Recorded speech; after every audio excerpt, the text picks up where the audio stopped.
going on tonight. Sorry, a little bit late, everybody. We were just getting some things together. I had got some food shortly before the stream started. It was supposed to be ready, and it wasn't. So I was stuffing my face in front of these guys, and they just absolutely love just watching all of that. So, Nothing. Some but people pay good money for that. that's right. That's right. See, that's what I really need to set up instead of the Where's your Patreon. OnlyFans. That's what I need. OnlyFans? Osley fans. Osley fans. fans. There we go. Awesome fans. And you get There to it watch is. them eat once a week. And it's whatever they choose you to eat. And it'll be awesome. Yeah. There we go. There we go. Synergy. All right, so everybody may recognize several of my guests. They've all been on recent shows with me. We had Brick on last week's episode with myself and Gamerbud. Shawn, you would have seen earlier this week at our Toy Frenzy Friendsgiving episode. How amazing was that? Having all of us around and just chatting. That was, yeah. I don't think I've ever had a StreamYard ever, or even like a Zoom call with that many people on the screen. It was crazy. I know. It was fun. We're definitely going to have to get the whole Brady Bunch thing going on. Exactly. At some point. Hollywood Squares even. That'll be a lot of fun just in and of itself. Mm-hmm. And of course, now introducing first time on the channel, but no stranger to YouTube, Jesse Arnold from Just Shelve It. You can follow him on his IG on YouTube. He streams every Sunday. And glad to have you here, Jesse. Thank you. Thank you so much for coming on. Thanks for having me. I am happy to be here and happy to talk Mythic Legions. I know. Gosh. So most of my fan base is Motu centric, and we all know how Mythic Legions is the cousin of Motu in a lot of ways due to the Four Horsemen and their history with Motu, and then really going off and doing their own thing away from the big brands. So this is definitely the perfect fit, and I really blame Shawn for getting me more into this with this beautiful headless horseman I still have sitting. Don't be. It's worth it. It's totally, I love this thing. Has been sitting with me on my desk all day. And I've been doing a couple of trainings and meeting classes and stuff like that. And I mentioned that I did a toy stream online, and they were like, "Ooh, what kind of toys do you talk about?" And I held this thing up, and they were like, "What is that? Wow!" And I'm like, "Yeah, this is kind of stuff I like." Yeah. So that's the Legions effect.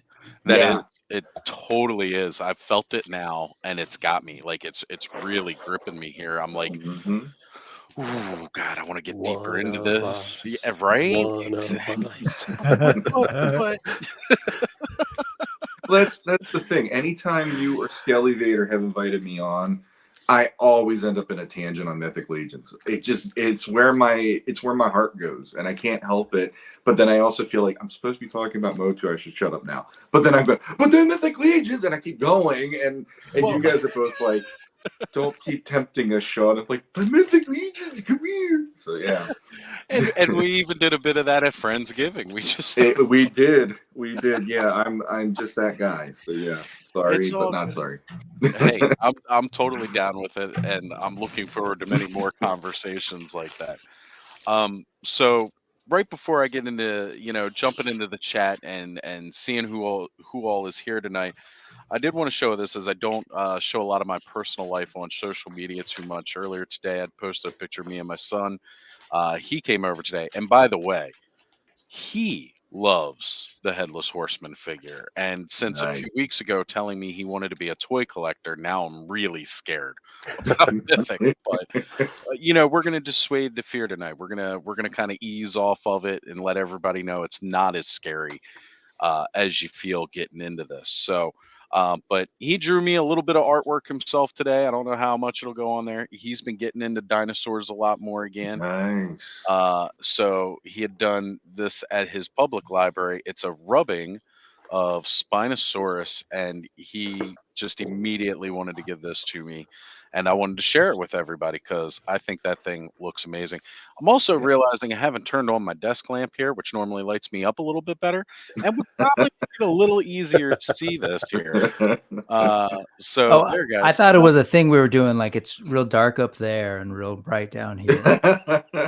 Well, I can flick it back off for a theme, No, try to set the mood a little better. But I love this. that's Absolutely. amazing. That's awesome. Yeah. Yeah. He knows his dad loves dinosaurs. And he himself is a really big fan of dinosaurs too. So that was great. All right, Awesome. guys, let's go into the chat here and see who all jumped in. And of course, first one in the chat tonight, we have Gamer Bud giving greetings to the awesome verse. Gamer Bud, it's been great seeing you get on live the past couple weeks and everything like that. It was really fun having you do an unboxing with me last week. So keep it up, man. Keep up the good work, and I hope to see a lot more of you online. We have Thanos Copter in the chat, and God, this weirdo Ostradamus Toys was in the chat too. I don't know if I like that guy. He's a bit of a shady character hanging around. Banned.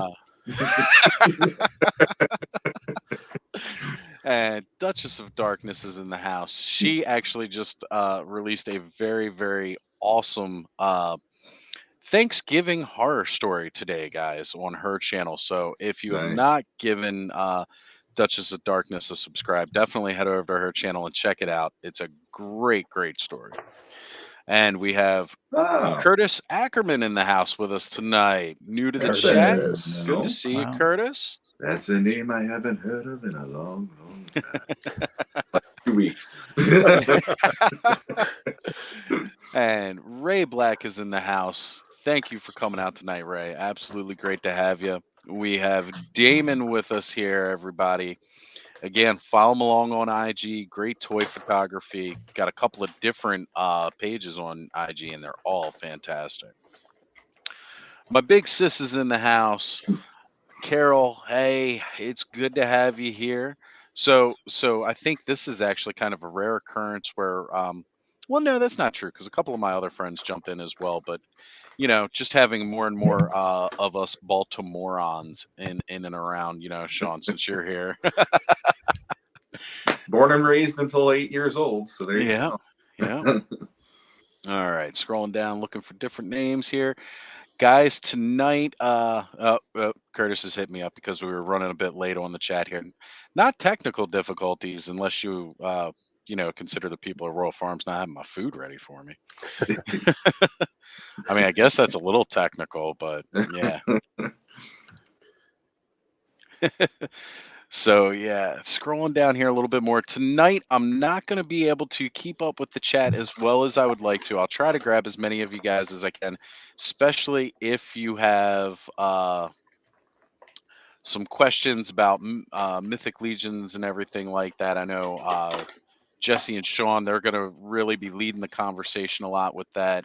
And Brick and I are here really to soak up some knowledge and really, really just enjoy learning about everything here. So let me see. Still scrolling down. God, man, chat is on fire tonight. There it is, guys. It's Osley fans. Osley fan. Perfect. That's it. Osley fans. You guys heard it. I'm going to start my page up soon. I'll eat stuff. I'll make a complete joke of myself. It'll be great. You all will enjoy it. But that can bankroll more Mythic Legions for you that way. So That's the whole idea. I've got You could do the addiction. Oz SMR? No. OZMR. All right, you heard it, folks. He needs about $560 by January 15th. So sign up. he's gonna do these videos where he has these really nice talks about toys, but they're gonna make you have tingles. Really? Sprinkle the plastic right into the microphone. Yeah. This is the sound of mint on card collectors crying. Rip. I drink their tears. One of my buddies is a huge Star Wars Black Series collector, just Star Wars in general. And one time I did a live on Facebook or something of like ripping open a package with with one hand in my teeth and just to watch him squirm. God, it just feels so good. So It good. And does. I'm definitely always reminded of the what was that, the Scott Tetterman episode of South Park, where at the end of the episode you find out Cartman has fed Scott Tetterman his parents in the chili they're all eating, and he starts Oh. crying, and Cartman's just sitting there licking his tears off his cheek. Like, it tastes so good, guys. That's awesome. Goodness. Yep, there you go, guys. You just heard it. Oz does impressions. So That was a great one.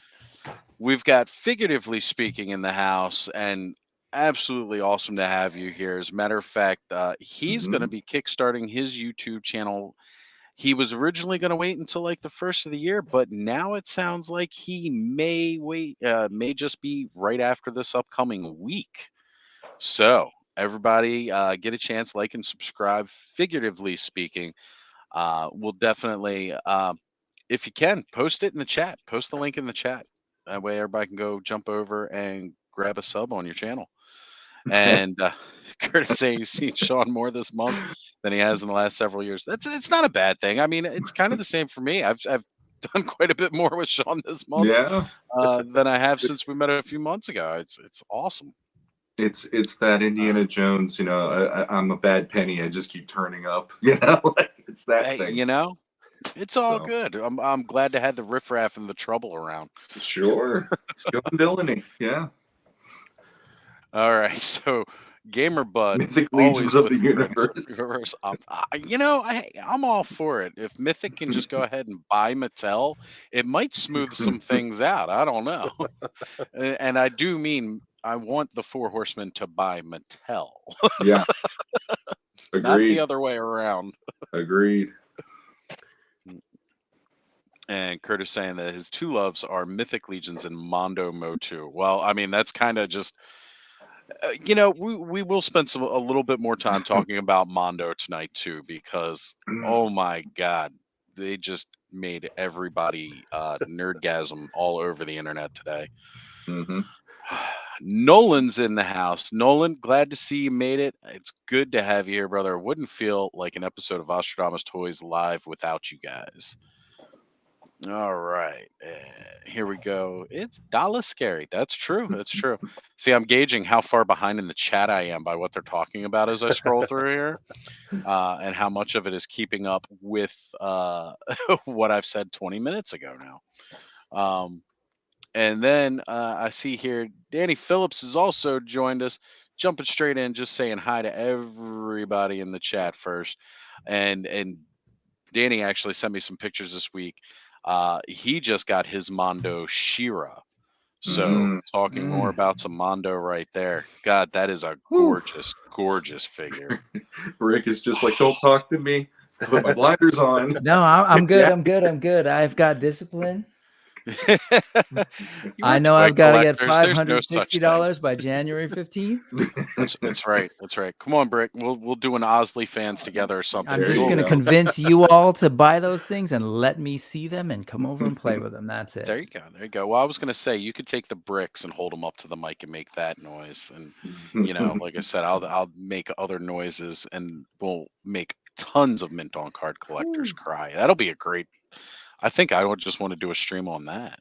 And I really shouldn't rib on mint on card collectors, because honestly, they you collect any style you like. No matter what, as long as it's making you happy. If you keep it in box, that's great.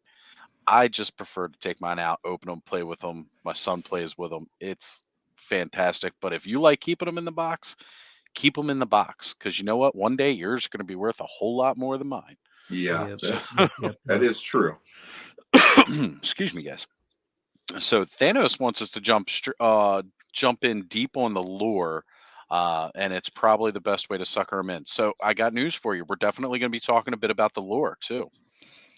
There's so many different aspects of Mythic Legions that we're going to be diving into that really, really just reading what this actually says. You know what? Yeah, let's get into that. I got some boots right here on my desk. We'll just there we go. There we go. All the feet pictures. Oh, this has turned into a whole different show. You know what? Here's some of the it's the souls everybody's into, right? There you go. Here's He-Man's souls. That's There you go. David says, my only question is, what is everyone's favorite Mythic Legions or Cosmic Legions? Favorites. So, all right, we'll definitely be digging into those a little bit. And we've got Van Johnson in the house. What's cracking, folks? Van, good to have you here. I What's up, like when Van? I'm seeing all these new people in the chat with us tonight. This is definitely awesome. And Brick Staten, heads up, all. I'm listening and present. If you notice me looking around or down, it's because I'm also going to be doing what we do, playing with toys. Yeah, man. That's why I did this channel. It's like, hey, it gives me a reason to play with toys. So we're gonna That's talk. We're going to gonna talk. We're going to play. play, right? Because I know I'm going to be playing with my headless horseman right over here at points. Yeah, man. You know, it's the only four horseman figure that I have at my disposal right now. So I'm going to be playing with him while we're all talking. It's great. And more on Danny Phillips, Shira, best purchase he's made this year. And it's been a big year for purchases across the board. Mhm. So that's something right there. That's really something to say. And this is going to be a very expensive new year with what Mondo dealings. Yeah. Yeah. Yep. Everybody's feeling that. For context, I'm just curious. Do you or does he?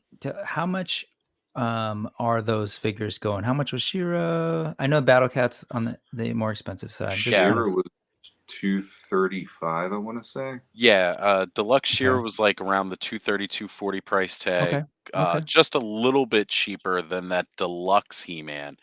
But then like they put out the He-Man Light, I like to call it, that Mm-hmm, smaller, like lesser version that came out just a little bit ago. He was only like I think like 200, cool. you know, and he just didn't have like all the accessories that the full deluxe version had. Mhm. So, Yep. yeah, Just asking for context as we start talking about Mythic Legions, because I know as a sort of newer Mythic Legions fan, that's the big myth that I kind of like to challenge a little bit and help people work through around the cost of things. So gonna file that for later when it comes up. So Van has admitted he's just here for that sweet Jesse action. So what you're saying is, if I start up an Osley fans, Van, if I want you to watch, I got to bring Jesse in on it too. Got it. Here we go. We're forming a whole group out of this thing now. And then we'll finally be able to afford everything we want. Mondo and Mythic. It'll be perfect. I need an adult. Whoa. That's kind of how it goes. That's kind of how it goes. Looks like Van wants more than feet. Yeah. Clearly. And Yeah. Anthony Houseel in the house. Oh, I know that guy. I Well, shuffled my way out of that man's grip, and I do not regret it. If you ever wanted to see a man who looks like Captain America and Chewbacca rolled into one, Wow. Anthony Houseel is your man. And he will not rest. He will throw down and want to wrestle you in a moment's notice if you hear, okay, sudden death during a trivia contest. excellent. Oh, I'm all about it. That sounds like my kind of trivia. I may not know much, but I can throw down. So overall, Danny Phillips says that Shira ended up costing him $320, but they did send him back so $280 in UK.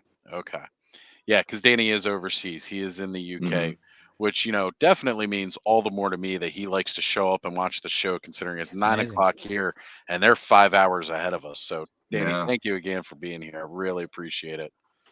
But Battle Cat cost him $640. It looks worth every penny too. There's something extra in the order you just placed, man. Okay. Wear gloves when you open that box, Van. Yeah. I gotta say, this is great. You're about to see. I don't think Oz is quite prepared for the fact that if Legion's people are on here, it's probably going to go the way of Legion's Con in a lobby at 10 o'clock at night, not 11 o'clock at night with the chat versus the typical toy streams you might be doing. So Hey, I'm all about it. Let's, We- you know. Yeah, we brought them with us. We didn't realize they were coming along for the ride, and now it's like you feel kind of responsible. But no, Nah, let them No. go wild in the chat and everything like that. Yeah, Don't they take are. responsibility for anything. That's right. Don't you dare. It's the father in me coming out. That's all. I hear you. As I cringe at the fact I know my son's going to be watching this tomorrow. You can stop right after I show your art. Yeah. Yeah, that's right. Watch Watch until the I first show few the art, minutes. and then after that, I'm telling your mother to turn it off. Mythics are great value details for dollars, just gorgeous. See, and that's really what we need to spread and everything, so everybody knows. I wrestled Anthony once, Greco-Roman, with lots of oil. See? See? I appreciate it. I definitely appreciate it. I wasn't going to read the rest of that statement out loud. The lobby was full of kinky nerds with plenty of COVID. Yeah. Well, thank The you, Sean. exclusive. You got it. All right, guys. So, where do you feel like we should start here? I guess maybe with favorites. How does that sound? We'll start off with favorites and talk about those a little bit, and then that can move us into the lore a little bit more, I think. You know, the lore of those characters, of those favorites. Does that sound? And anybody kickstart it whenever you are ready. You want to go? Sure, I'll go. So my favorite was also my first figure, and it was initially going to be the only figure I got. That did not hold well. He's got some mild swapping on him, but it is this guy Thistlethorn, the woodland goblin, aka known as Fuzzmonks. Yeah, so he's my favorite. He's what you would call goblin scale 2.0 size, so it's the more slender build, shorter figure. And most of his parts are compatible with regular goblins, elves, like the vampire knights, the female figures and such at this point. Right. See, that's one thing that I really do love about this line is the fact that they have these scales in between. And Brick, we were bringing that up a little bit on Toy Frenzy the other night about the scaling that they do and how proportionate it is. But it's nice to see that because, like, when you get Motu, you know, especially fans of Origins, everybody's the same scale, you know, pretty much. And I really was hoping that with that release, that Andre the Giant in the WWE Masters of the WWE Eternia line, we would have seen some interesting scaling options. But it seems like they've kind of retired that buck after that figure, and we won't be seeing any more of it, which is a shame. Yeah. All right. So, You able to grab yours, Sean? yeah, I'm like, that was the one thing I didn't get to do before I came downstairs. So I had initially there was a pre-order that I jumped on first, and it was I think it was Advent of Decay, if I remember right. And I'll be honest, I don't remember the names of the waves like other people, I'm sure. It's the wave with so and so in it, and that's just the way I am about it. And it had Purplor and Krona. And Krona and Purplor both are Motu homage figures, which actually, just to give you some context, this is Krona. Right. The Trapjaw inspired character. And his bio made him sound amazing. So I was like, I actually really want this because basically he's like a killing machine and cannot be stopped. He's like this inhuman killing machine the way they set him up. I'm like, that's how Trapjaw was in my head, not the guy on Filmation, you know. So I was like, I'm in on that one. But then I was collecting classics so much that I actually sold or traded those two figures because I'm like, I can't justify starting a new line. I just can't. I'm gonna leave it alone. All this other stuff, and then I ended up winning an ice troll in a raffle on online, and I'm like, wow, I got an ice troll, and I had that with my master stuff. But the figure that got me and it hooked me really bad is this bad boy here, Rhaegor. Mm, A lot of Okay. people like to consider him their like Warduke tribute from Yeah. D&D. And I always liked Warduke when I was a kid. Very iconic looking character. Well, my cats are fighting over there.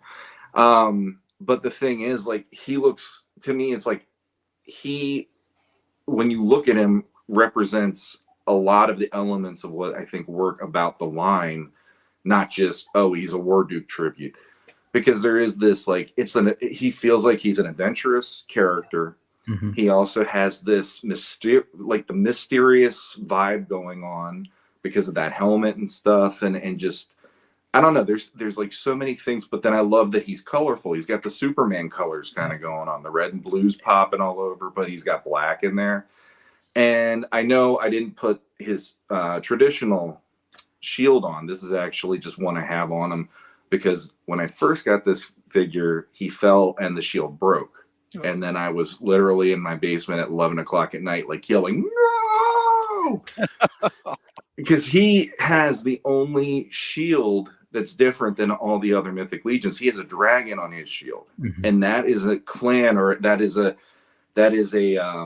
faction that they still haven't even gone into the lore of. He's the first and only of that kind, which made him special to me. And he's also a tribute figure, again, but he's actually a tribute to a fan who died. He Raymond Wu, if I remember right, he died of cancer, and he was a huge Mythic Legions fan. And when the Horsemen found out he died, they did this figure in his honor, and now this guy is one of the craziest ones to try to find complete. If you look on eBay, he's going for $300 to $400. Buy it loose. In package is a whole nother thing. So he is one of my absolute favorites, and he's the one that when I found him and I got him for such a crazy price, then I'm like, well, now I want to start getting more because he's like my linchpin figure, because I always have that, like, what's the figure that's going to make me go down the rabbit hole? This is the guy that did it, because I was like, if I could find him, all right, now we're talking. What are we going to do? Well, then the next figure that added to that for me is this bad boy, Adamant, Mm-hmm. the He-Man tribute. Yeah. And I did not get on the pre-order for this one when I found out about them in 2017. It was him and Keltis, the Skeletor tribute. And at the time, again, I was like, no, I'm in the classics. I'm just going to stick with classics. So I ended up having to go back and find him. But this is one that every time I look at him, I love. He's unique as well. Like, his boots are one of a kind compared to a lot of the Legions of figures that you'll see, because they did a mashup on that. And plus, I love that he has this weathered look about him. Yeah. And he has this almost like there's dirt and grime and stuff. And I dig it. He's another one that it's like, I love the barbarians. They're my favorite of the heroic factions.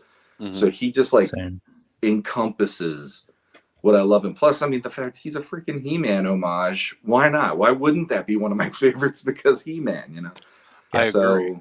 Yeah, these are the ones that once I got those, boom, I just head first from that point on. Just so someone was asking if they scale. Yeah. Trying to. I was gonna ask that too. So now the Masterverse one here, that does have one of the cat heads and the upper neck pieces, so it stands a little taller. But they're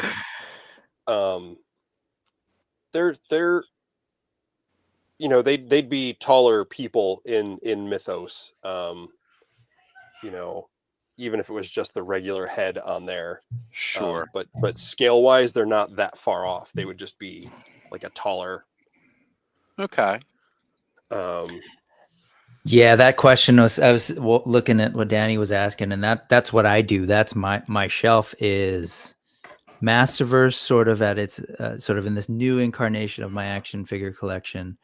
Masterverse really was sort of the center of it, and then it just was unfortunate that Mythic Legions worked so well that I had to start buying them, and they work really well. I mean, like you said, this would be a taller person. I don't know if you can sort of see, but of course, this guy's got the flaming head there, and maybe a man at arms.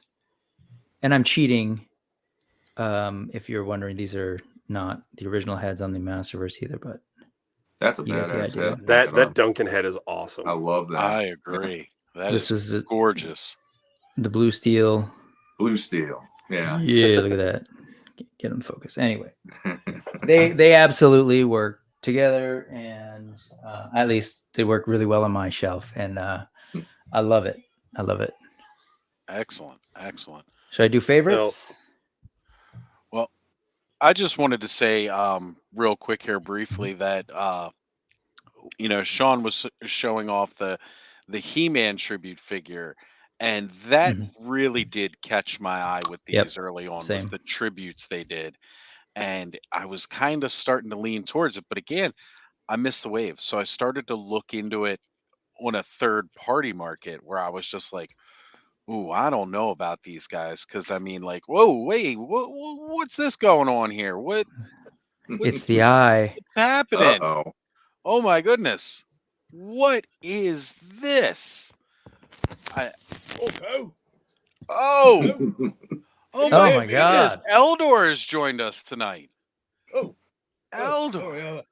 I was looking in the crystal ball there. I was trying to give little Orko a call on Troller. But he's, I think I've had a bit of a mishap here. Just a little bit. Well, welcome to so how Ostradamus Toys how Live. are we all doing tonight? Very good. We're doing good. It's great to have an elder of the universe here tonight. Yeah. Absolutely. Pleasure to be here, fellas. Well, I mean, we were just So, getting into talking about Mythic So Legions. what have we got going on here? Sorry, I'm hard of hearing at my age, Absolutely. So yeah, we're just sitting around and we're learning all about Mythic Legions from Jesse Arnold and Shawn Skvarna, and Oh, and yes. and Brick and I are just kind of getting our feet wet, getting into Mythic Legions here. So they've decided to jump in and teach us a little bit more about it, and the chat's loving it too because everybody's getting involved. I'm sure they are. We got people jumping Very in and good. talking about their favorites as well. Eldor, do you Oh, do yeah, you those are have a great ones. favorite of Mythic Legions? Favorite? Well, not a figure line that has crossed my paths as yet, but I suppose I could pick up a little fellow here to show. This is a custom Masterverse Koldar here. Koldar could hang Oh, out in Mythos for Mhm. sure. So, absolutely. yes, I suppose he's a bit of a tribute to the origins Koldar, since I wasn't able to get a hold of him, of course. So Mhm. I decided to do a spot of craftiness here and whip up my That's own gorgeous. little Wow. Koldar and Yeah. what have you.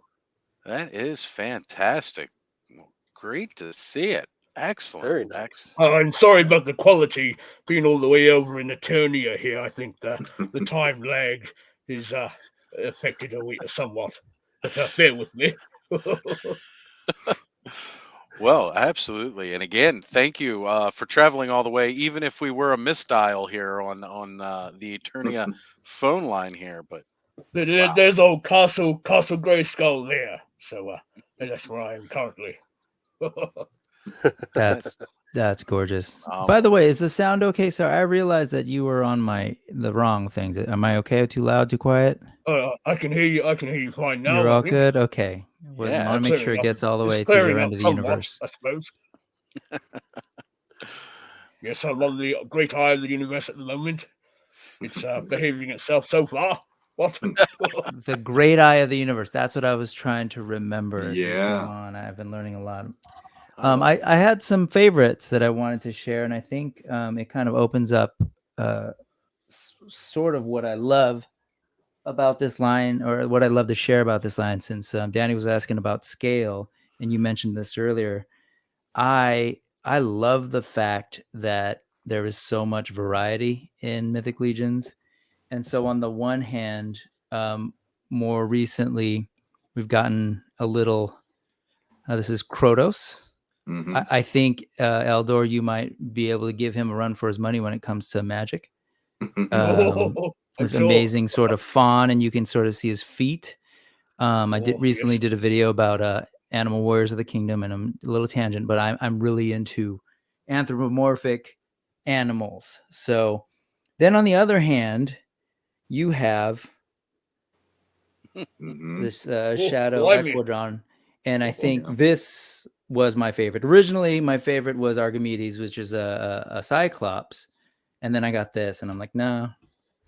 And I love the sort of compare and contrast of these two sort of animal inspired creatures, both with hooves, but very different scales, and they're really just, I think these two figures really just sort of show what's possible in this line. I mean, and there's a lot more too. I don't even have any trolls. I've got some trolls coming in from when they were recently re-released. But Oh, I don't know about the old trolls there.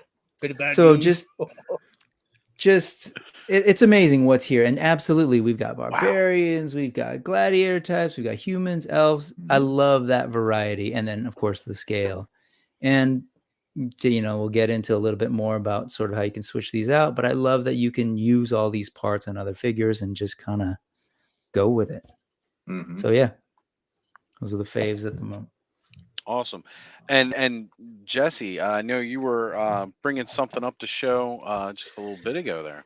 Yeah, Yes. this is one I kind of threw together today. I had an extra torso and hips and legs from Mythic Legions, but I didn't have arms and lower feet for them. So this is an extra He-Man arms. I just broke out of the figure. Had to shave the pegs down a little bit to fit in there, I think. And then the boot just came off. It's not quite the right fit, so there's some tack down in there to hold it in. But just to kind of have an extra, with some of the extra parts I have, a whole extra figure. So these are Masterverse parts, and that's clearly the He-Man belt. It doesn't quite match at the torso here. The belt's a little wider, a little flatter, but for a background barbarian character, it'll be nice on the shelf. Yes, That's I had a great. spot of trouble there with old Koldar's feet. Yes, I think this foot here was not quite moving properly, so I had to whittle a bit at the side of the fork of the joint there, so it would give it a bit of a more freer movement there. So Okay. yes, a common issue with these Masterverse figures, they're very hard to customize. You have to get in there and heat up the wee jointy bits apart, and then cut the wee peg in half so you can reuse that or whatever, and stick the new arm or whatever you in there.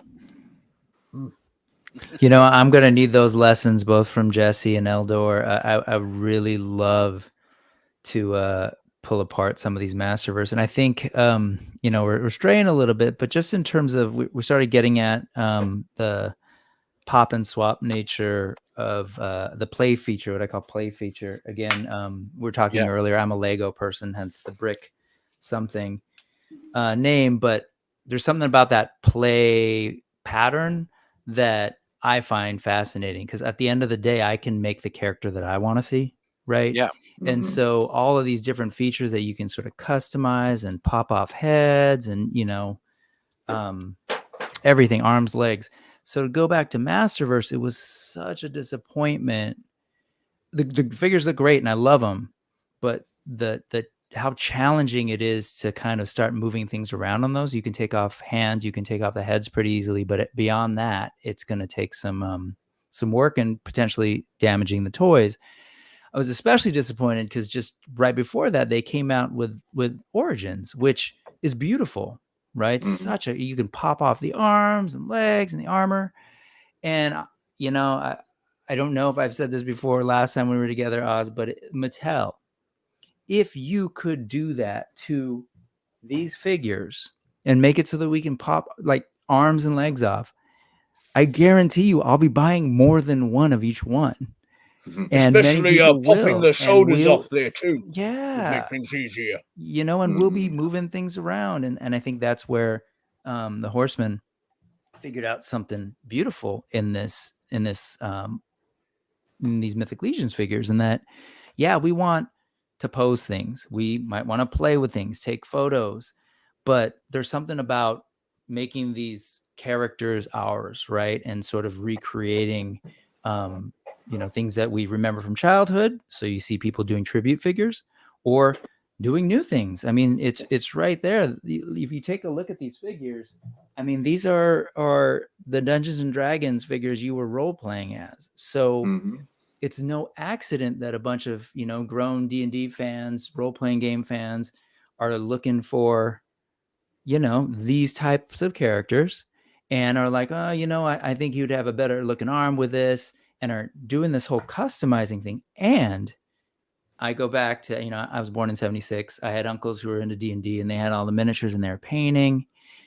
And that's what people are doing with this line, right? With customizing and getting parts, and they're bigger miniatures, and that's a part of it. So I just think it's another piece of the Mythic Legions thing is the sort of way we can play with it, and the way that it brings people who are used to and interested in a kind of different play pattern into the mix.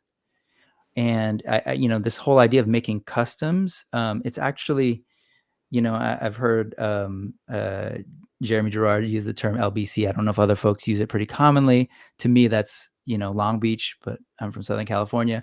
But LBC being Lazy Boy Customs, right? You just kind of pop things around. But again, you make it easier for people to do that. Guess what we do? We buy more. And it's a way of And we buy expressing yourself multiples. too, of course. And that. Yes. Absolutely.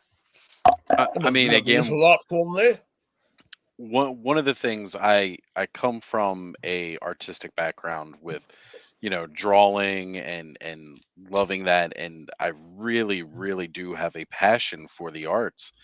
And one thing that I absolutely love about seeing everybody with Mythic Legions is it seems everybody doesn't just collect them to have the standard look of the figure.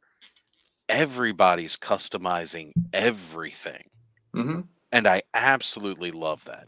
Absolutely. I see going back to Masterverse, I see a lot of the head sculpts have risen the ire of some of the fans from time to time, and they've not been a Yeah. bit too happy with the way the old head sculpts have come up. So here I've been working on a little Dolph Lundgren head sculpt there. For when I don't know if you can see it very well.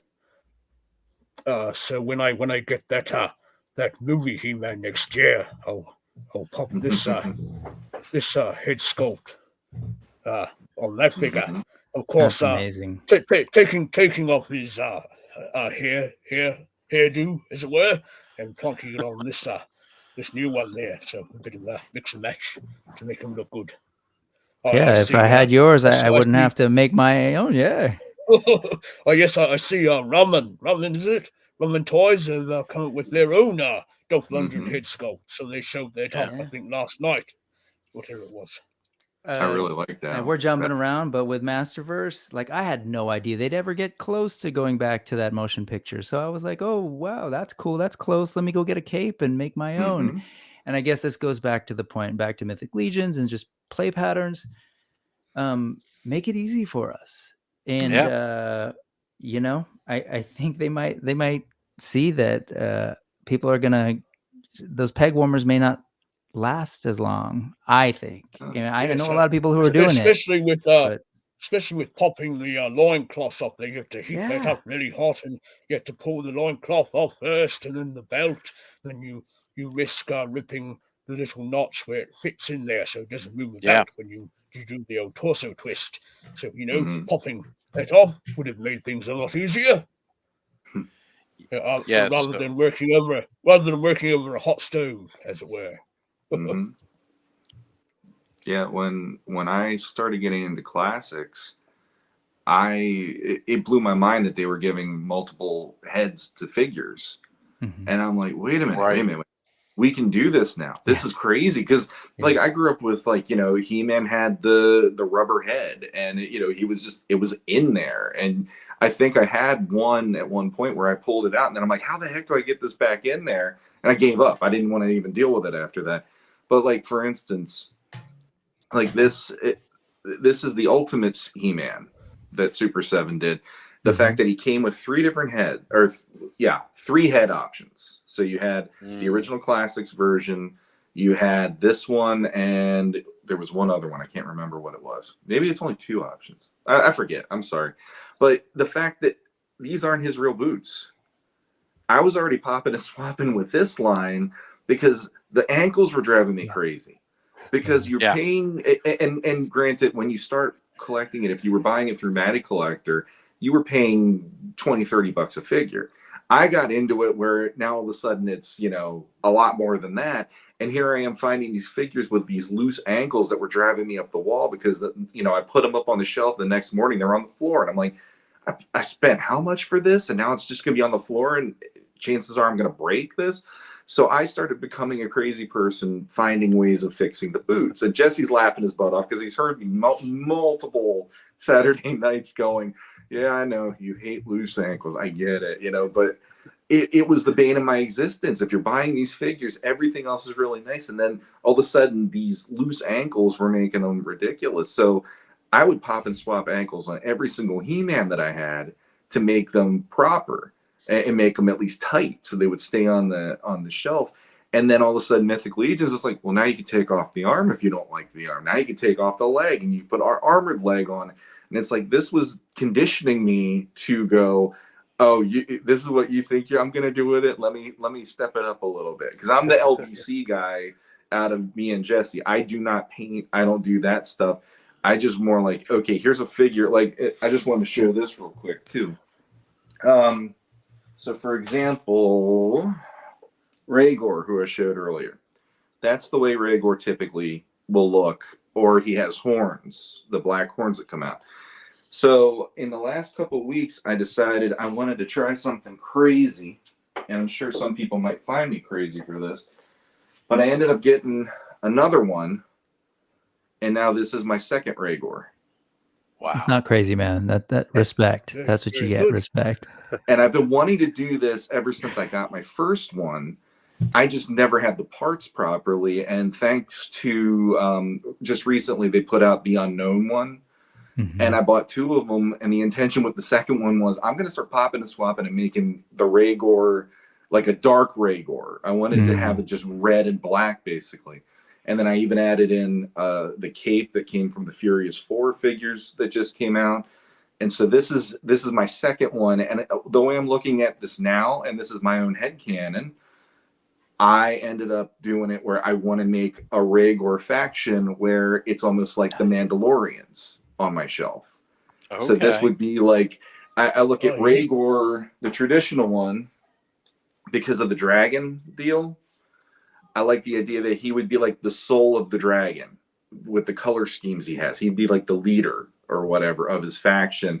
The blue being there almost as like a calmness, but then the red being there because, you know, in battle, he's going to be as fiery as a dragon coming up against you. He won't give up. This one, he'd be more like, what was I saying? I like the fang of the dragon. And so cool. You know, he would be the red and black because when you look into a mouth, you basically have, you know, the red of the blood on the teeth and stuff like that, plus his swords representing the fangs and the darkness of the abyss you're about to be swallowed into. And then the one I was working on last night is my third guy in the faction. And here's this one. Oh, man. And this is using the new pauldrons that came out in the Alithia wave that Jesse saw me in the hotel when he opened his Lord Bardrick. And I'm like, I got to get those. Those are awesome pauldrons. I need them for a figure. So I ended up mixing and matching Rhaegor with another of the Furious 4, plus this, which is usually for demons and for like the vampires have it on their Varg character and stuff. I love this neck piece. It's just one of those, like, it looks so freaking like this is a guy you have to hold back if he's in a battle almost in that way. And this guy, I haven't really figured him out yet, what like part of the dragon he might be, but I just put him together last night and I'm like, this is working for me. He looks more imposing with less pointiness than the others. Yeah, just He's the it's scales almost of the like to dragon. bring out the gimp moment or something. It's like, oh The crap, it's that scales. guy on the battlefield now. Yeah, But yeah, and I yeah, follow along with what Jesse and Brick are saying here.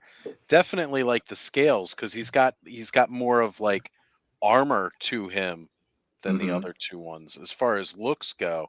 yeah, And just Sean, that's incredible, man. That is Yeah. really, yeah. really awesome. And I'm digging this headcanon of yours. Well, I think most fans who do what Jesse and I do, and probably Brick, now that he's getting into it, he probably have his own as well. It's the new equivalent to me of playing with your toys, because Mhm. I'm not going to be down here doing like I did when I was a kid and having the battles quite the same. But when I make these figures, it's almost like as I'm building them from whatever parts I'm looking at and going, maybe this, maybe that. No, that didn't work. I'll try this instead. And I'm like, in my own head, I'm like, well, this guy is this, and this is what he means within this. Or like the one Mhm. that I brought up, the last one, I'm like, he was kind of a blank slate, but that makes him actually more interesting to me. It's got that Boba Fett vibe, like I was saying, the Mandalorian thing, Yeah. where it's like you look at him and you're not sure who he is, but in your head, you're starting to already build your own mythology. And then you're going to let Robert Rodriguez tell you what it really is about. And you're going to go, what? No, really? So, You know, Yes, finding those parts, they can be very troublesome. See, take yes. my Masterverse Grizzlaw here. Mhm, He's still mhm. got old Stinkor's footwear on, as it were. So Nice. I'm just waiting for a Horde Arc figure so I can grab his boots and spare Yep. Jitsu for the foot pieces. So I like that, be a though. bit of a that'll be a bit of a jerry rig thing going on there. You Definitely. know, it's related to Legions, I swear, but just where Sean was going. At the end of the day, um, I'm assuming, I don't know what people's ages are, but we grew up with stories, right? We grew up with toy Mhm. lines and stories that we fell in love with. And to go back to a question that came up earlier about what's the lore of Mythos, and I love it. I love reading it. I'm super into it, but almost I would say, like, why don't you pause on that? Because for me, it's about, like, first and foremost, even as a kid, it was like, oh my God, that looks cool. It sparked something in my brain. I Mhm. want it. When I saw Skeletor, I was like, oh my God. I didn't know anything about him. I didn't know the word Eternia, none of it. I saw Mhm. skeleton guy, blue skin, demon feet, claws. I want it. Yeah. And of But when I first course, saw Skeletor, mind you, I was like, "Oh, this guy's up to no good. I better sure. clear out of his But way." you had the wisdom of the universe, and I was just this kid in LA. That's right. So, um, and I wanted to, then I created a lore, and the way that was, this was early. The filmation didn't come out till later. Sure, there was the comic book, which I Mhm. laugh when people say comic book because it's like paragraphs of text underneath pictures, but that's okay. The comics. And that was awesome too. But at the end of the day, it was so flexible, it was fungible. It was sort of like, okay, well, that's a story. No, wait, now he's Prince Adam. Now there's this. And there was something in that allowed me to kind of come in and play with them however I wanted to. However, once we got to filmation, it kind of got sort of canonized, right? And that kind of stuck with people. And then I found myself playing with others, and they're like, no, that's not the story. And I was like, oh, but man, I've been playing with this for however long. That's the story. Right. And so when we get to these, there was something definitely freeing about Yeah. this for me, because the Horsemen absolutely have built a world, and they have a mythos, if you will, about mythos that is like Mhm. deep. It goes back to the creation of the universe, that kind of like deep. And that's awesome. But it was freeing for me because it wasn't like, oh, I see that is a stormtrooper. Oh, I see that is Spider-Man. It was like, yeah. It's kind of Mhm. like the way when we draw stick figures and we see ourselves in stick figures. This is like really cool. Mhm. I see myself in adventure. And Mhm. again, I don't know if that's the influence of maybe like D&D, which is very much about that, right? You Well, create a I character. think originally the mini comics there were to, I think, help the children with Sure. their Yeah. imagination and create their own stories, or create the story in the mini comics or whatever. So I suppose just let your your mind flow with what stories True. you want to create. Mm-hmm.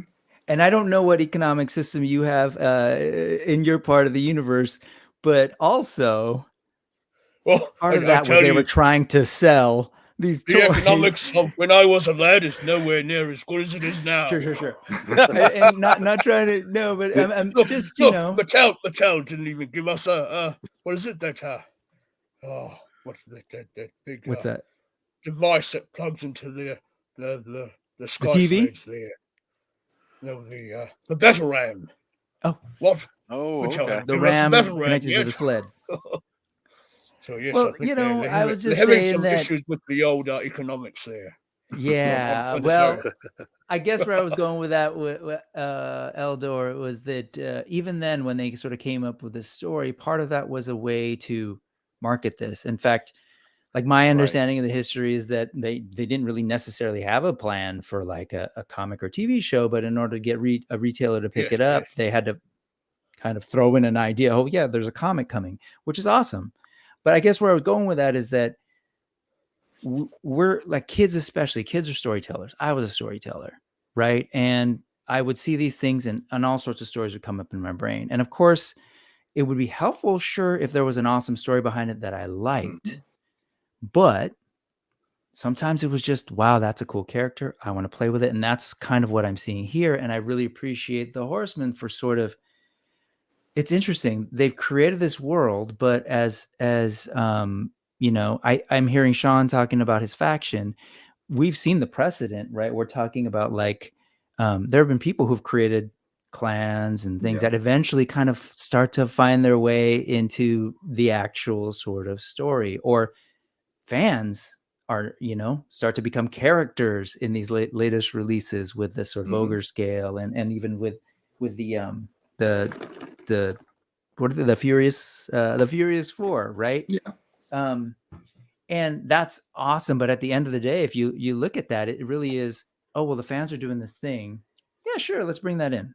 Oh yeah, let's bring them into the story. Yeah. And that's just something that Mattel / Filmation are going to struggle with, because they're going to have to deal with, there's a lot of challenges there. That's something that Hasbro and, Universal are going to have to struggle with, etc. And I think that's, like, again, we come back to this. People see this, they go, oh, that's He-Man. And that's awesome. But at a certain point, that becomes a little bit limiting when you're like, well, like, I don't know the story of this headless guy right now, but I want to play with him. Anyways, just so take it from a different angle in terms of like what's so great, I think, and almost freeing about Mythic Legions. I think there's a little bit of that. Granted, I know people want lore and want stories. That's awesome too. And if I could just, sorry, one more thing that I was remembering. Why did I bring this up, Shawn? You were talking about Boba Fett and making a joke about that. But if we really stop to think about this for a second, Boba Fett was this character that a lot of us loved and grew up on, and he was, a mysterious sort of character. Then George, as if I know him, George Lucas killed him off or made him fall into a Sarlacc pit. And then comes along fan, since he was a child, Jon Favreau, and is like, but I want to tell a Boba Fett story. And they're like, well, you can't tell a Boba Fett story. Okay, cool. Well, how about someone that looks a lot like Boba Fett, has the gun that Boba Fett used in that one cartoon that I saw as a kid, and let me just tell this story. And essentially the only difference there between what Shawn was doing and this was like a paycheck, a contract, and right. But ultimately, Jon Favreau was like, I'm a fan. I like that one character. He looked cool. Oh, I can't use him. Well, let me make up my own story. Can this be a thing? Sure. And here we are, like loving it and sucking it up. And so Well, there's something to be said about this. Nobody knew who old Boba Fett was. He just sort of showed up in a parade. I understand it. Right. And then you had the Empire Strikes Back, and then that's where his story took up, as it were. So I guess until that point, you may do with it what you will, I suppose. I'll do a quick shout out here since Curtis is bringing this up. They've got he works with one of the third party parts makers with Mythic Legions, Wolf King Customs, Len LaGuardia, and they have a Facebook group called the Wolf Den that is a way that they kind of offshoot their promotions and stuff without flooding the Mythic Legions Cabal Facebook group with just all their stuff. So, and it's a place where customizers or people who want to learn how to customize can come.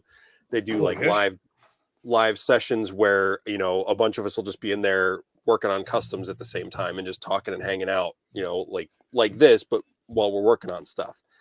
And Right. they've got a new one with two of the other guys from the group, Emil Wickman from Sweden, who's one of the pretty big sculptors for the third-party parts, and just one of the coolest guys you'll ever meet. They're going to do a new live coming up in a couple weeks. So yeah, December 3rd, 12 p.m. Mhm. Eastern. So I do have Facebook. I'm just not on there as much as I used to be, but I will definitely be tuning in for that because that sounds awesome. And Jesse, it was just a couple weeks ago I chimed in on a live you were doing on IG. Was it when you were building your diorama up? And I got to say, there's just something so relaxing that while you guys are working on these projects, and it's funny, I'm sitting here doing some of my YouTube channel work and my graphic design, and like just hearing you guys talk about this different things and watching what you're doing, plus what I'm doing. It's fun. It's we're a bunch of grown men in 30s going through 40s, and we're all just crafting together virtually. Well, I'm several thousand years old now, so Absolutely. listen to you fellows. Well, yes, you are definitely our Eldor, but you fit right in with us perfectly. Of course, So of course. I wanted to back this up a little bit here.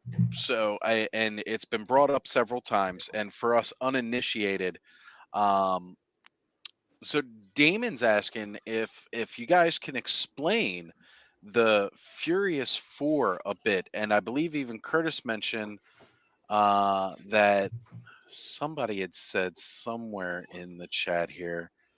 Yes, retail versions. So are we actually getting some Mythic Legions at retail? But what he means by retail is it's not going to be on store shelves like at Walmart and stuff. What he means is there's a legionshop.com. Yeah. And the guys that run that are actually Jeremy Gerard and Joe Viteri, and they are the ones who actually handle Legions Con as well. They're the event guys for that. Plus, Jeremy Gerard now works for the Horsemen, and they put out things on there, especially, and also I think the Horsemen are going to be selling them too. Am I right? Or I got it backwards, didn't I? Yeah. Well, I got it backwards. I'm thinking of the con exclusives. That's right. So the ones that Brick is opening right now, that's the con exclusive. So it's a special box. It's got the Legions Con icon. It's a 2-pack. It's got both different bodies, but it's got 5 heads. So you can make. Let me blow that up. You can only make 2 at a time if you have one box. But there's enough. I was going to say 5 heads. What? So it comes with the Bashadi the Alpha, which is they call it the Mercurian, the like Trojan looking helmet. It's got Uwit the Orc, and the Praetorian the Bull, and Pelvicus the skeleton head at the end. And the special Legions Con box comes with a cat head and tail. This is the only way you'll get that specific head and tail is in that package. The retail versions, which will be sold by, so that's the con exclusive. The regular versions will be a single pack, so you'll get like the Praetorian body, and it'll come complete as one figure, and it'll have the parts to swap out for. I think Pelvicus is the one that is coming with Praetorian. I could be wrong, and then the Alpha. You can swap out the parts to make Uwit, but neither will come with the cat head or tail. So there'll be 2 separate figures at probably their normal named character price, probably between $40 to $50, I'd imagine.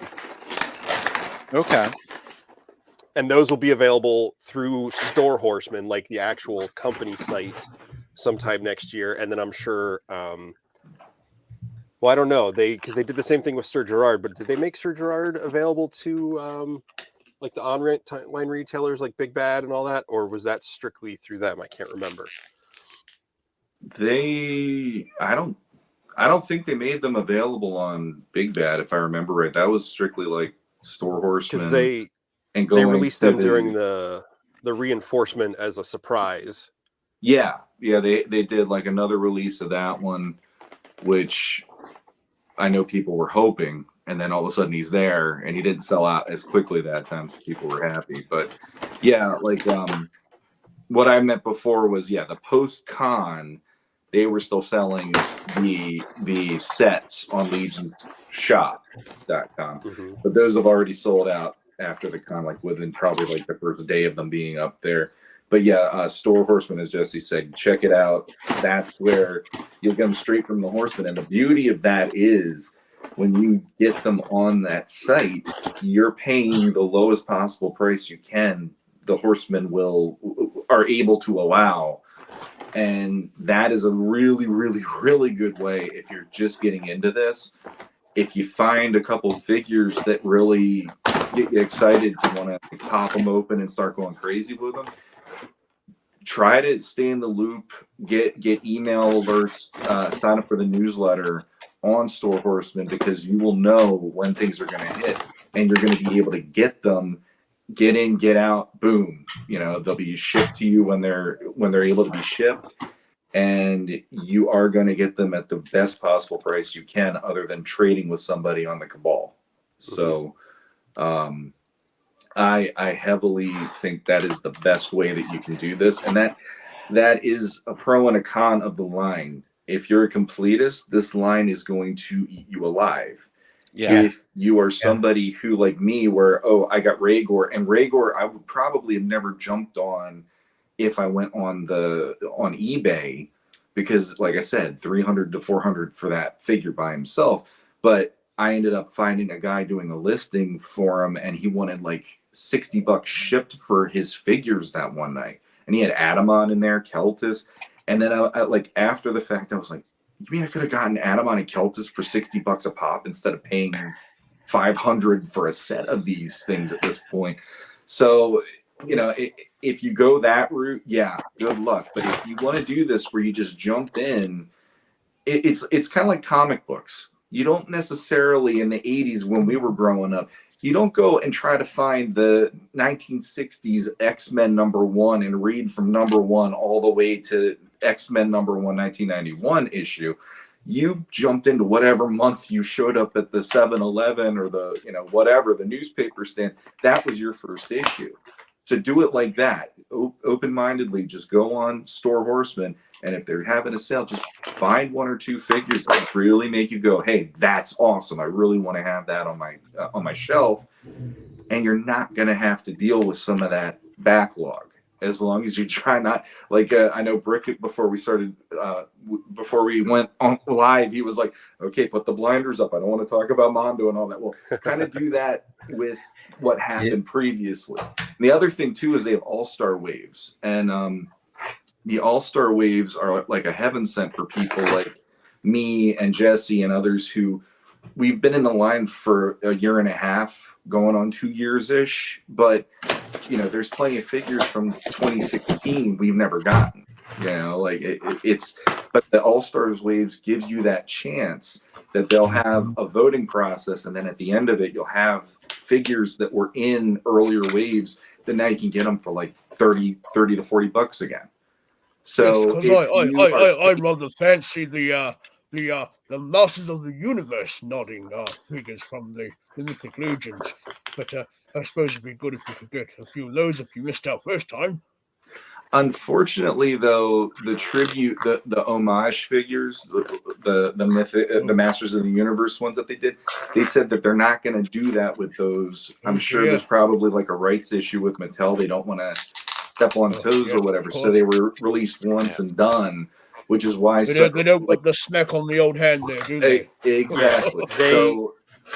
They released those. They're company-wise, they're officially called the PowerCon debut figures. So they debut them at PowerCon. That's right.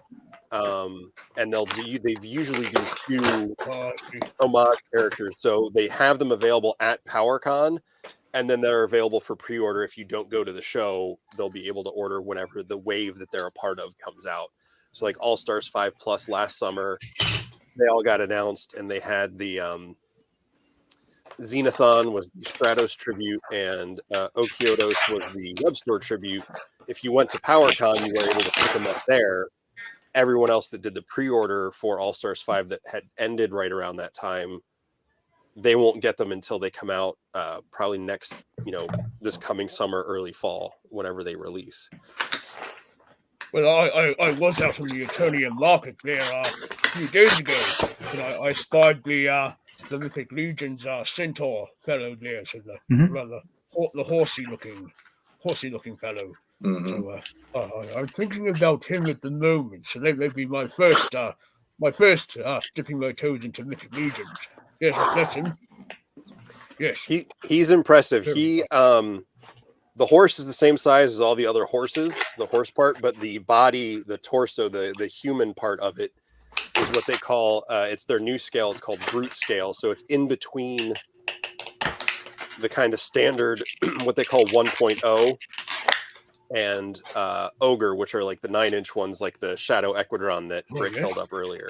He looks a rather decent size there. Mm-hmm. Yeah. So here he is next to the regular.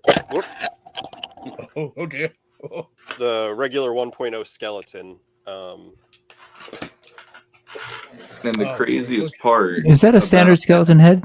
Oh, sorry, a standard skeleton head, or is it something else? Looks a little. I don't know. I grabbed it. I think it might be a custom, but I don't remember. Okay. It's cool. Yeah. Okay. Sorry, Shawn, you were saying. That's the non-hinged one. Some of them come with like a jaw that pivots. The Legion builders don't. That's the one thing about them. The Legion builders are the paint apps and they have the standard articulation, but they don't have the hinge in the jaw, whereas other figures have an extra head that will have the hinge. You can have them, like open mouth or closed mouth. Got it. But so this is the. Oh, sorry, Shawn. Go ahead. I was just gonna say that with the Centaur figure, I was there when Jesse opened that when we went to RetroCon, and he actually posed it rearing up on its hind legs, just the 2 legs and a little bit of stability with the tail. And he left it on the nightstand in the hotel room like that. And he goes, "What are the chances you think of that being up the same, holding that pose after we get back?" We came back and it was still there in the same pose. And for that being as big as it is, and it's also a heftier figure because that horse body is definitely a heftier build, I was completely amazed. So I know there's people that love to do the pose for the Headless Horseman that way too. Yep. And I wouldn't suggest it in long term, but it is something you can pull off, and it'll stay that way for more than a few hours at least. It's good you can pose these things about. You almost create it like it's in its own habitat or world, as it were. Create a bit of a story on yourself. Very nice. Yeah. Yeah, I don't know if this is the teacher in me, but if I could just sort of recap, because ultimately, like, these conversations, what I was saying earlier to the folks before we got on is that I know for a fact that there are a lot more people sort of open to the idea of Mythic Legions and kind of like dipping their toes in at this moment. I think definitely a lot of it has to do with the recent wave that got a lot of sort of social media attention. But I just think in general, they've been sort of just building, right? But at this time, I'm seeing sort of in other toy circles and toy communities who tend to lean in on more on, like Masters Universe or G.I. Joe Classified or Black Series, right? Sort of those things. And I've sort of seen this Mythic Legions and some other things as sort of like more niche and more expensive and sort of a little maybe out of reach for whatever reason. It seems like right now there's a lot more people who are curious and interested. And so just to go back to the pricing, you were talking about the difference between, say, retail and you broke down some really good advice in terms of if you're following this stuff and you see that they're going to release something, jump in early. I think that's definitely something I want to highlight a little bit more for sort of the newer folks, and we can kind of talk about it in the context of the current wave that was just sort of shown off at G-Con and Legions Con. Sure. And which is actually the first time I was around for the other waves, but wasn't buying. And then when I started buying, I found myself jumping into the retailers, again, the retailers being Entertainment or Big Bad Toy Store, Dorkside Toys, and others. And, I was paying a little bit more. But even then, I was surprised to learn and realize that, no, this isn't the prices that people, I think, had in their minds. They're thinking what's going on eBay and these other places I'm seeing in the like, oh my God, those figures are like hundreds of dollars. And yeah, they can get there. But no. So if we could maybe just go back real quick, if Shawn or Jesse, if you could break that down a little bit, I'd love for folks to hear that. Like maybe we use Necronominus as a concrete example. You want to go first, or so I'm looking at the Necronominus wave, so I'll do a pitch for them right now. Store Horseman, go to their website right now through January 15th. You can pick these up for the cheapest price you will get per figure. Now, the one thing a lot of people don't like is putting money in and waiting for a long time, because I know other companies, it takes a while. Horsemen are really upfront. They keep you updated where the stage of the production is and everything. And with these guys, like you're going to get it, and they're going to make sure they do a weekly show. Like a couple of the guys on their YouTube channel, if there's updates to make, they tell you what's going on. And someone, Trevor Williams, 1/6 Shooter, did a breakdown last week or this week where he's like, all right, if you put the amount of money you would put into an all-in for this Necronominus wave into like a CD or something, you're going to make like $20 by the time these figures come out. Whereas if you wait until these figures come out to the Big Bad Toy Store or the other things, you're going to be paying close to $200 more for a complete wave than if you buy them from the Horseman. Now, if you can, this is not trying to pressure anybody to go bankrupt or, all of that sort of stuff. Get what you can. And, if you're close enough to when they have shows, that's the next second best price you're going to get. You just don't have to worry about shipping. It pays to be mindful of the old gold there. Yes. Yeah, and if I may, real quick, on that episode, was it Legions Lounge? The reason he was bringing up even the CD is because he was addressing a specific sort of sentiment out there that I don't want to give these companies my money. I don't give them interest-free loans. Is sort of what folks were. That was the premise, right? Mm-hmm. And they're going to sit on my money for a year, and so that's where the whole idea is like, well, if you're thinking about it that way, right? If you're thinking about it in terms of you giving them this money and I'm wasting this money, I'm not making interest on it or whatever. That's where the CD thing came in. So, which I thought was fascinating. One, that people think that way, but it's fine. But at the end of the day, it doesn't really the argument kind of doesn't hold water. But sorry, interrupt. Go for it. No, that's all right. Oh, cool. You got it pulled up. Yes. Visuals. Yeah, I went ahead and I posted the link down in the chat. I also want to give Toy Dom Nation a shout out here. Telling everybody, make sure you hit that like button, folks. Yeah. Thank you. Appreciate it. Everybody, go ahead and hit that like button like it owes you money, okay? I heard it was talking about your mom last week, and woo! Go smash that like button. And don't forget to subscribe to Oz's channel here and all the other fellows. And ding that bell, but not too loud, mind you. You're gonna wake the baby there. All right. So if you go to either any of the Sirs, Sir Aldrich, Sir Elijah, or Sir Gideon, the three standard-looking knights. We got Sir Aldrich right here. Okay, so Sir Aldrich, there. he's what they consider. Yes. He's what they consider, the base level character figure. So the only ones that are cheaper than him are going to be like the reinforcements, like Shawn was talking about, and I just threw the leg Legion off. builders, yeah. The Legion builders, where they have less paint apps. They're, they might not have all the extra accessories, but they still come with a ton of stuff. So he's $37. He's got a soft goods, and these are like quality soft goods done by the team of C. Jessam. They make amazing soft goods. And it doesn't look like they're a toddler wearing a giant onesie. Sorry, Mezco fans. Everyone I've seen in person just looks awful to me. Some of the newer ones have been okay, but like these, because it's just like the loin pieces and stuff, it's not. So he's $37. You get that helmet, the plume, all that stuff. He comes with an interchangeable faceplate, so you have to like take the helmet apart, and then you can pop in the skull face. I mean, that's cool. Nasty. So you buy, you buy him, you have two different figures just in that figure alone. Right.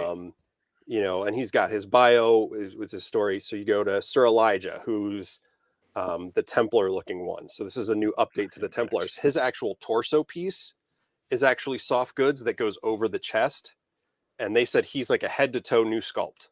Everything on this figure is new.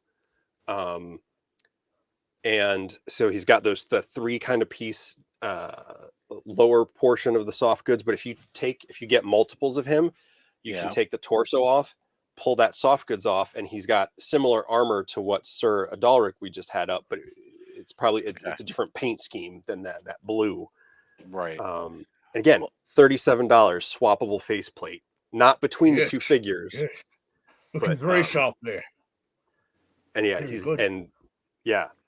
and they're now just looking at all the variety of what you get with this the sculpting details, the paint apps. I mean, when I'm zooming in here and you're looking, just the detail in the sculpting. I mean, Four Horsemen have always been known about, like their sculpt is always unbelievable, but the chainmail. Mm-hmm. I mean, look at that. Mm-hmm. You get in there and you're looking at these individual links. Oh, lovely. This is kind of why it, like on Legends of Grayskull, we aren't really covering a lot of Origins or Masterverse when we talk. Right. And part of that is just I'm just not into those lines like a lot of other collectors that are into Masters.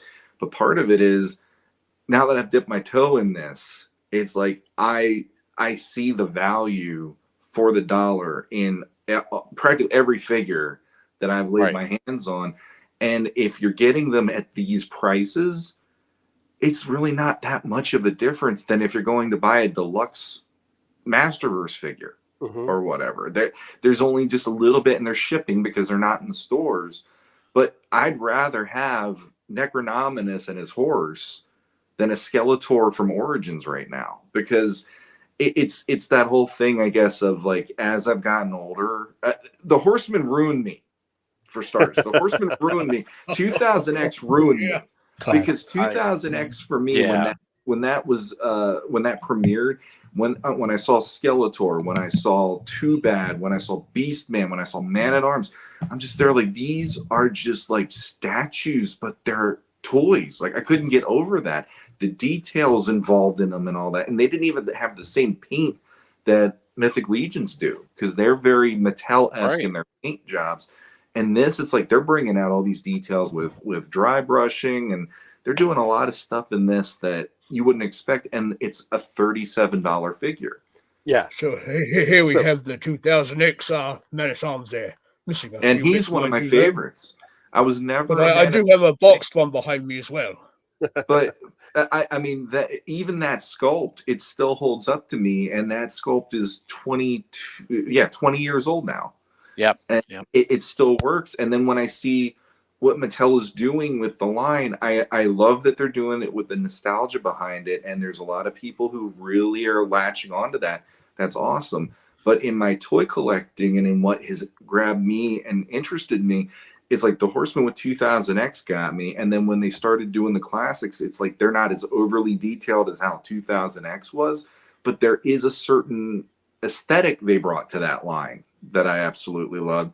And it's like, once I figured out what Mythic Legions was about, this is why I need to keep going here. I have yet to see another figure line that's doing what this is doing for that kind of price point. And like I said, granted, I get it. If you don't jump in on them when they're here, you are going to be having a markup that you got to pay. So even if I don't know about Jesse, I'm going to end up cherry picking, and I'm going to do my best to cherry pick the ones I need to have. And then the ones that I'd like to have, I'll get them later on the secondary market, and I'll know there's a markup, and I'll be like, fine, at least I have the figure, and they didn't mean as much to me as needing to get this pre-order. Yeah, I got to talk about this when you've got pulled up, because so the two knights you looked at, and Sir Gideon, which when you pull him up, he's got a ton of stuff, same price point. This is Maxilius the Harvester. They kind of did this one as a tribute, not tribute, but like a gift to the fans to give us the ability to make that classic Grim Reaper, which I think is cool looking, but that his full ornate, there you go, Curtis. I'm saying ornate again.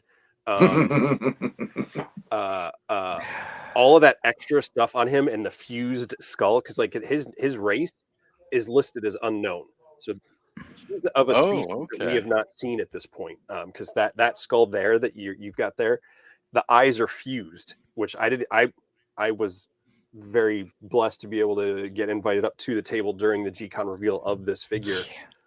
I didn't even see that head until like the next day when I was looking at the pictures online. Here it is right here, so you can see it a little bit better what Jesse's talking about. I mean, the detail on this thing is absolutely amazing. And okay, so just to sum up a comparable character, Scareglow, who came out for Masterverse. Okay, you got one look. Yeah. You got good paint app. He's decent. But for just a few dollars more, $37 glow he had, but not much. Only in the head, right, right. And I'm talking about the Masterverse one, not the Origins one, which had quite a bit of glow. Because the Origins one's still one of my favorite characters. That's why he's I see he's coming out too in the 40th stamp with Orko and many faces and what have you. And another type draw there. Absolutely. That's good. But I mean, you know, here for $37, you're getting essentially 3 figures. You could display it 3 different ways. Yeah. And I'm sure if I wanted to, I could just go ahead and pop my Headless Horseman off, and I could go ahead and complete it with one of these. And how cool would it be to have this guy riding around with a scythe? And an hourglass. Yeah. Like, so I'm just sold. I'm just sold. Like, this is gonna happen. And say you buy my plan is eventually I want to have one as is the full designed Maxilius, and I want to get a couple more because all of those bones. Now, granted, I think the only thing that's not going to convert to previous figures is the hips to torso, because they had to make a unique fit for that to give the full head to toe skeleton. You can take those skeleton arms off and put it on. God, look at that.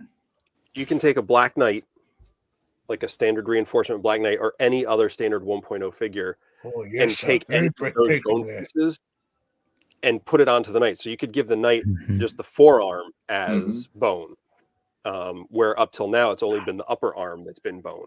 And the horse, the same thing with the horse. You can take the parts of those horse, so the different leg segments can come apart, the head can come off. You can mix those with the other horses and make partially decayed horses.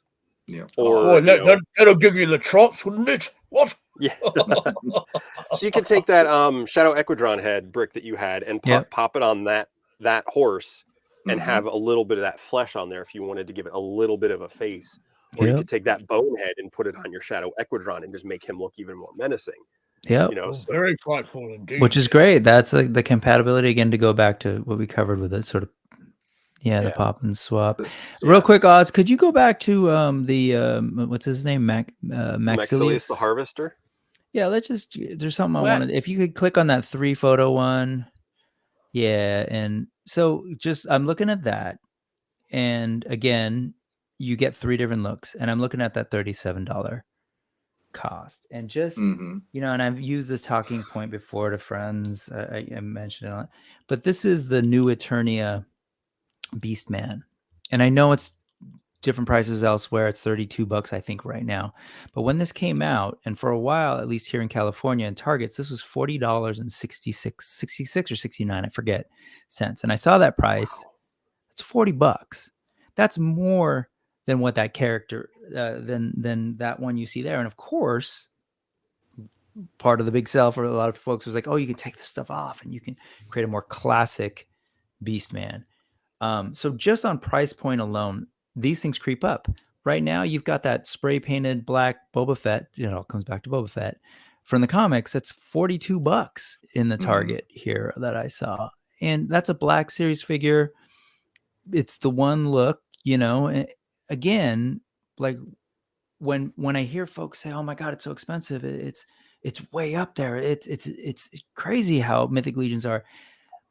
I mean, if we were talking a difference of like $10, $15, maybe, but in this day and age where that's what's happening here. And like, if you're like me and you do want, like, aesthetics matter and you're looking for a style, like, this is fine. And I know a lot of folks love it. I don't mean to be a total and complete hater, but you know, when we see what we see in Revelation, I get into like what I'm seeing really talented indie designers are doing.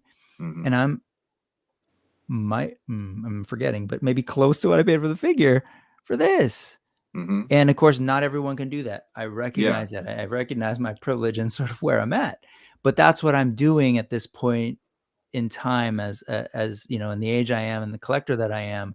I guess I'm chasing what Shawn was, spoiled by with the Horsemen back in the day. Like these great looking sculpts and these great looking versions of these characters. And like, really, if you look at sort of what's happening with the production on some of these, there are like little errors and these things that just don't happen. He has a lovely amount of fur on him too for he a does. detail figure, doesn't he? But he does, absolutely. And then, you know, but there are other characters I have here that do have that. I mean, of course, at the end of the day, I got that figure also. He sent me back what, $79, I think, or $69 New Zealand. So Hordak, $32. So when I hear folks saying like, "Oh, Mythic Legions they're at this point in time, the distance isn't very far. You go to Big Bad after the fact, after this pre-order is done, those characters are going to be about 45, right?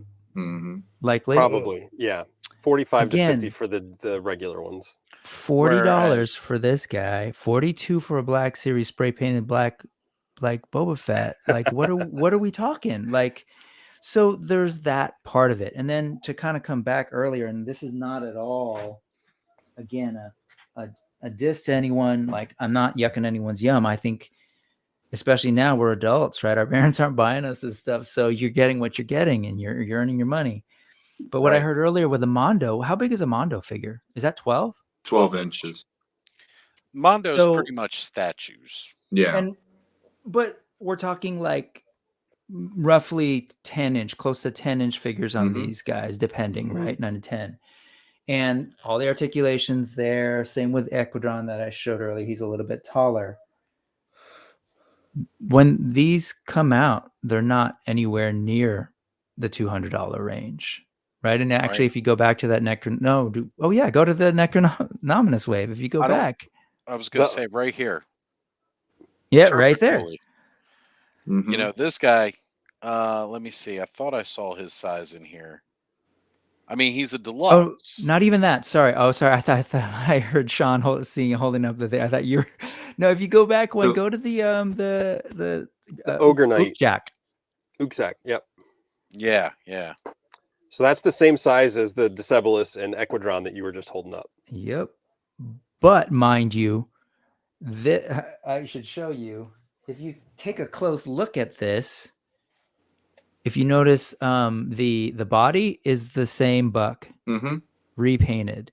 Masters If you of the notice, what else do we got? I've got, I don't got them on me, but you know, the Cyclops use the same sort of armor, like a lot of the same reused parts. Okay, Mhm. great. That totally makes sense. Go back to Ukzak. That's all new, baby. The only Mhm. thing I think reused on him is the shaft of the weapons and his feet. Okay. Yes, that's right. Yeah, we have that shaft. Mhm. But everything else, they retooled, they sculpted, retooled that figure, and of course they'll probably make it back later down the line. But take a look at that price. I don't know if you can zoom in on that number. $65. Oh, I can. Again, I can. feel like Oz, last time we were on, I felt like I was doing the home shopping network thing.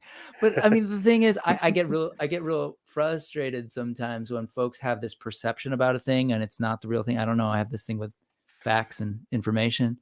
Sure. And so it's like, look at that price. Right. Well, And on top that's of one of the reasons I wanted this episode, because I mean, just getting into this here and again, Shawn, you really, really did me a solid with this. I can't get over what I'm looking at here. And you're right. Like, again, you're talking $32.99 for a Hordak. They're selling as deluxe. And again, we all know I love Motu. Absolutely. I really enjoy the Masterverse figures. I enjoy Origins. But it's 32 for a Hordak with a loose arm, Mhm. the cool arm with the gun part. Mhm. It everyone that I've seen so far, everybody says it's loose. Yeah. And it's like we're talking tight joints, sculpting detail crazy, paint app on point with these guys, whereas people complain about the different paint apps on Motu Yeah. and all. And it's The like these guys aren't Mattel. They're nope. not a huge corporation. And look at what they're charging you for this stuff. And look, again, just buy a weapons pack. We've been Mhm. begging Mattel for a weapons pack since Origins have come out. Yeah. Here you go, $20, guys. And you could use these weapons with most of your other action figures. Don't act like you're not. Exactly. Yeah. So the one I want to go to really quick since here is Sir Gideon. Mm-hmm. Okay, Sir Gideon right here.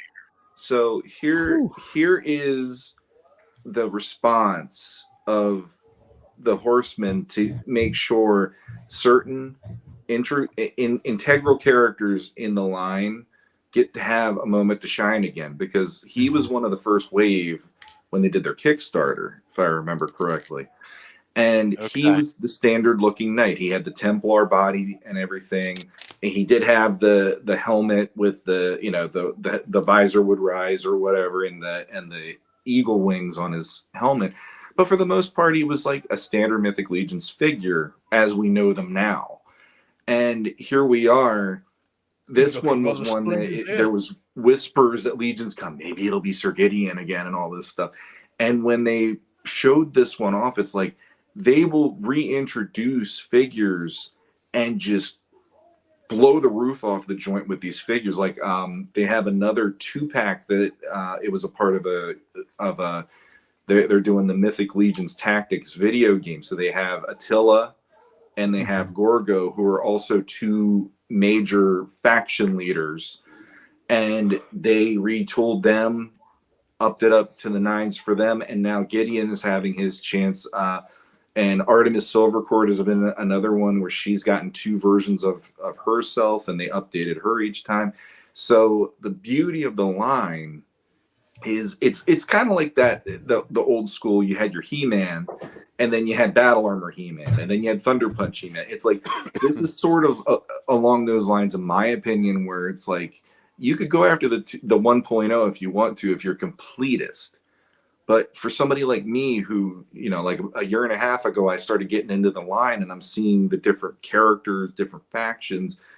I was not into the Templars. I wasn't into the Knights. I personally find them to be the most boring figures out of the line because they just look like what I would expect a Knight to look like.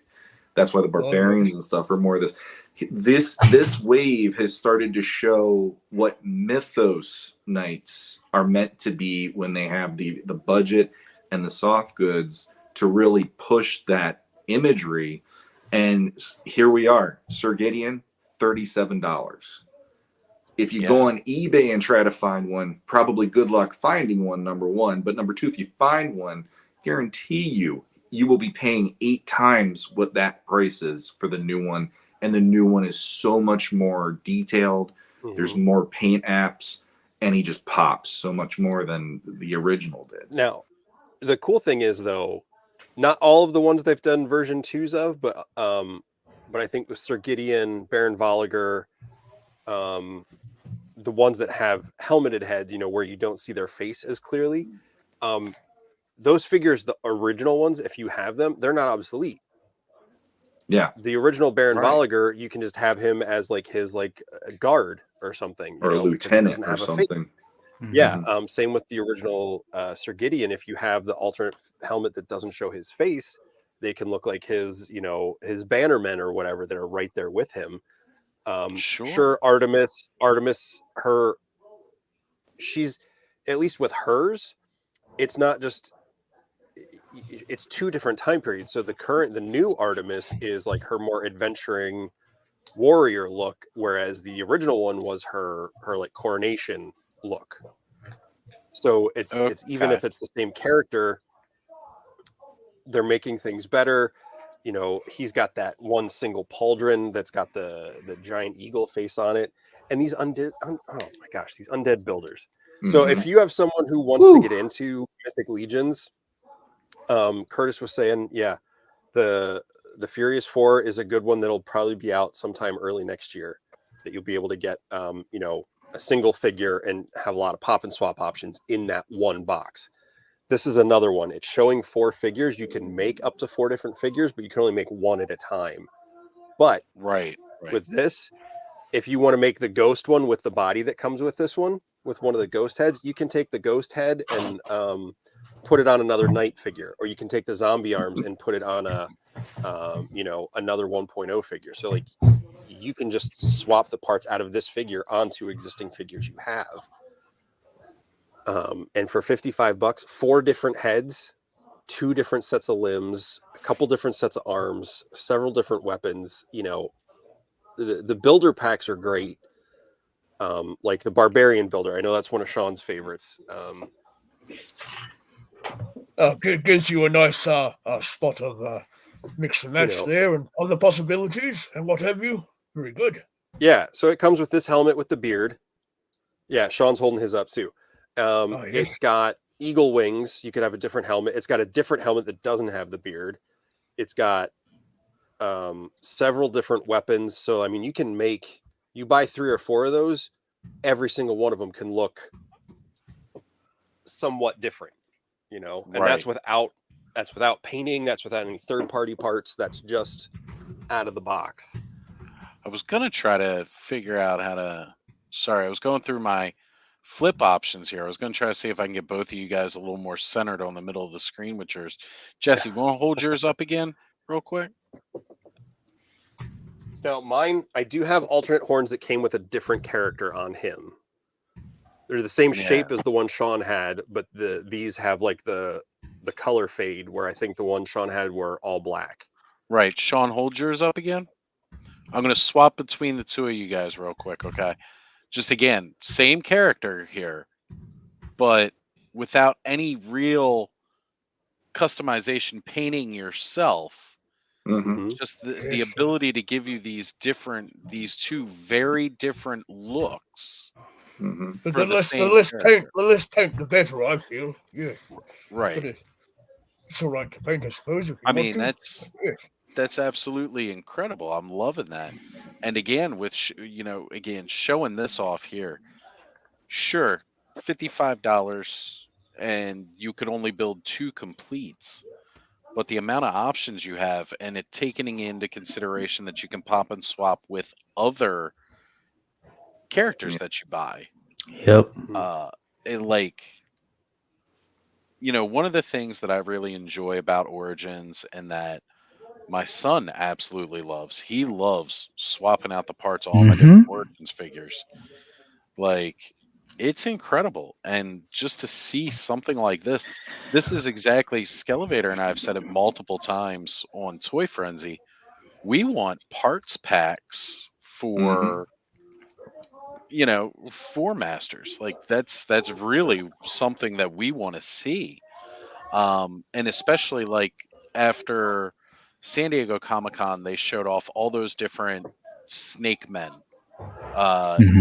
in the display, and they came out and said that those snake men were not getting individual retail releases. It was just something that they did customizing for San Diego Comic-Con. And give us a snake men pack. Like, here's this faction, and here's all these parts that go for that faction, and let us build it up.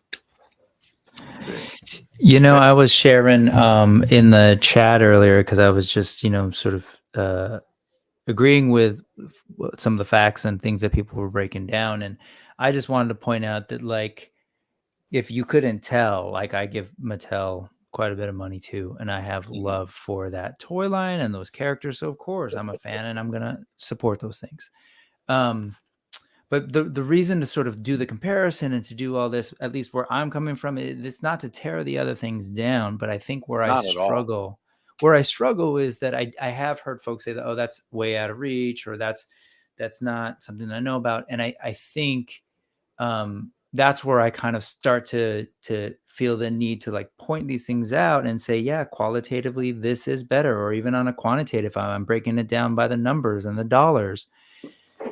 Compared to some of those things that I mentioned, it's hard to argue, like, $43 Boba Fett versus this. And sure, it's a little bit of a different way of thinking about collecting, because you're not going to your local Target or your Walmart and looking for these toys in the same way. You have to pay attention to them in a different way. And, like, I get that. But what's interesting to me is that when Maddie Creations was around and they're asking people to subscribe to get classics or to follow those, I don't remember. One, it was a new thing, but I don't remember the same sort of, like, oh no, what is this? This is I didn't hear that sort of same critique or dialogue. And different time, completely different context. But that's how you got your fix, though, and that's how they could get you on that, because where were you getting He-Man otherwise? Right. In 2000X, they thought that put a nail in that coffin. Yeah. And all of a sudden, the Horsemen are coming back to Mattel, going, "Hey, we got another idea. Let's see what this does." And I remember them starting, and I wish I could have jumped on the bandwagon back in 2008. Yeah, well, a few years ago, I used to have a few of the classics figures, but as you do, sometimes you have to sell your collections. Yeah, but, I think I lost the low-to sort of sweet tooth for a while there, but then all of a sudden, Mattel bought out Origins and what have you, and that kicked off a whole disaster, as you can see in the background. And that's where, like, Mattel has that. They have the branding and they have that nostalgia going for them, and there's nothing wrong with that. There's how many people right now that I talk with through my podcast that they are so happy Origins became a thing, because now they get to relive their childhood and have their kids playing with the stuff. And it's all fun again for them, and that's completely awesome. And some people are now starting to recollect the vintage stuff, so they're they're seeking all that stuff out and what have you. And there's a lot of people that when they do that, they're feeling like Mythic Legions people who are just starting to get into that line, because you're going to be, price wise, you're going to be paying for it to get into it. Same as classics. I mean, classics, some of those figures like Fisto, Scareglow, you're talking $250 to $300 sometimes for those, and that isn't even mint on card. So, but that's the thing about, like, Mythic Legions I discovered it because of classics, and it was, I actually pulled him off the shelf. Where did I put him now? Dang it! Hang on, 1 second. There he is. So I can't see him here. Sorry. So you found him. This is one of the figures that initially grabbed me. Zazar, and he has a brother. He's all yellow, named Azar. And then in the most previous pre-order that they put out, they have a combination of the two of them in the brute scale, and it's like it's this green with all these crazy like power flowing through them, bigger demon. And it's like, because they came to Mythos, they got ripped apart. So now they're the blue and the yellow demon initially. But these two guys really grabbed me, because I looked at them and I'm like, I want to put these right next to my classic Skeletor. Like, these would be perfect to have like as henchmen, or as like a lot of people always wanted them to do the masks. I can't think of the name completely, but the masks from the mini comics. The two demons that they put the masks on, and then they become a werewolf and the lizard or whatever. Yeah. It's like that was like, oh, you can kind of, if you want to, you can go there. If you're okay with mixing lines, because the articulation isn't quite the same as classics, but if you want to at least have that visually on the shelf. And then the next thing I go, wait, they're skeletons? Ooh, they're skeletons. And then all I started thinking was, Skeletor's bringing all of them in from Infinita, and he's gonna be like the demon leading the army into Eternia. And here's Prince Adam going, you know, and it's like I pictured all this happening in my head, like this huge like portal opening, and the sorceress can't hold it back. She needs help. Adam has become He-Man. Armies of skeletons and demons led by Skeletor coming through. Adam running to Grayskull, getting the power sword for the first time, and having to fight them all off. So you know, good. it's like We'll in my head, give the I was sorceress thinking a bit this, of a just hand watching there. Mythic Legions figures. So yeah, and she would have been awesome. I wish that would be a thing too. We're giving the sorceress a bit of a hand so she can hold back all the demons and what have you. Oh, so amazing. Look at that. It is That's beautiful. Oh, but yes, this is a character statue I'm currently working on of my own design of the sorceress there. That is so awesome. That's That's- fantastic. Give a look at the back. And so, Eldor, you get, I'm assuming, all sorts of joy creating your own versions of these characters, yeah? Yes, like we've been talking about, you know, you create exactly. your own stories, and we like to buy the toys, but then we secretly hope that we can one day make them and do it for a living, you know, like all these other fellows, like Ramen and Super 7 and what have you, and the Four Horsemen. And that's what, again, that's I think at the end of the quietly day, sitting by the fire with the old flick knife and just carving into the wood, like my father used to do. Although mind you, the articulation wasn't as good as back then as it is now. No, not quite. So Damon wants to know, Eldor, he's seen you taking some sips there. What is that you're sipping on? Oh, my old goblet there. Oh yes. Yeah. what's in it? So what are you drinking up tonight? Oh, it's just a bit of Earl Grey. You know, got that in from there. It agrees with my old belly there. Excellent. So everybody giving you shout outs on your sorceress there. They absolutely love her. Think she's gorgeous. Got to agree. So yes, she's made mainly up of the Miller putty with a bit of a wire frame, and I've made it so you can take the arms off and the head. So if I decide to do a bit of a casting to make a more solid piece, and I have to work out her clothing design and the base, of course. So it's a work in progress. Next level. Very nice. We've spent time bringing the sorceress there just to give her a bit of a hand against Shawn's demons there.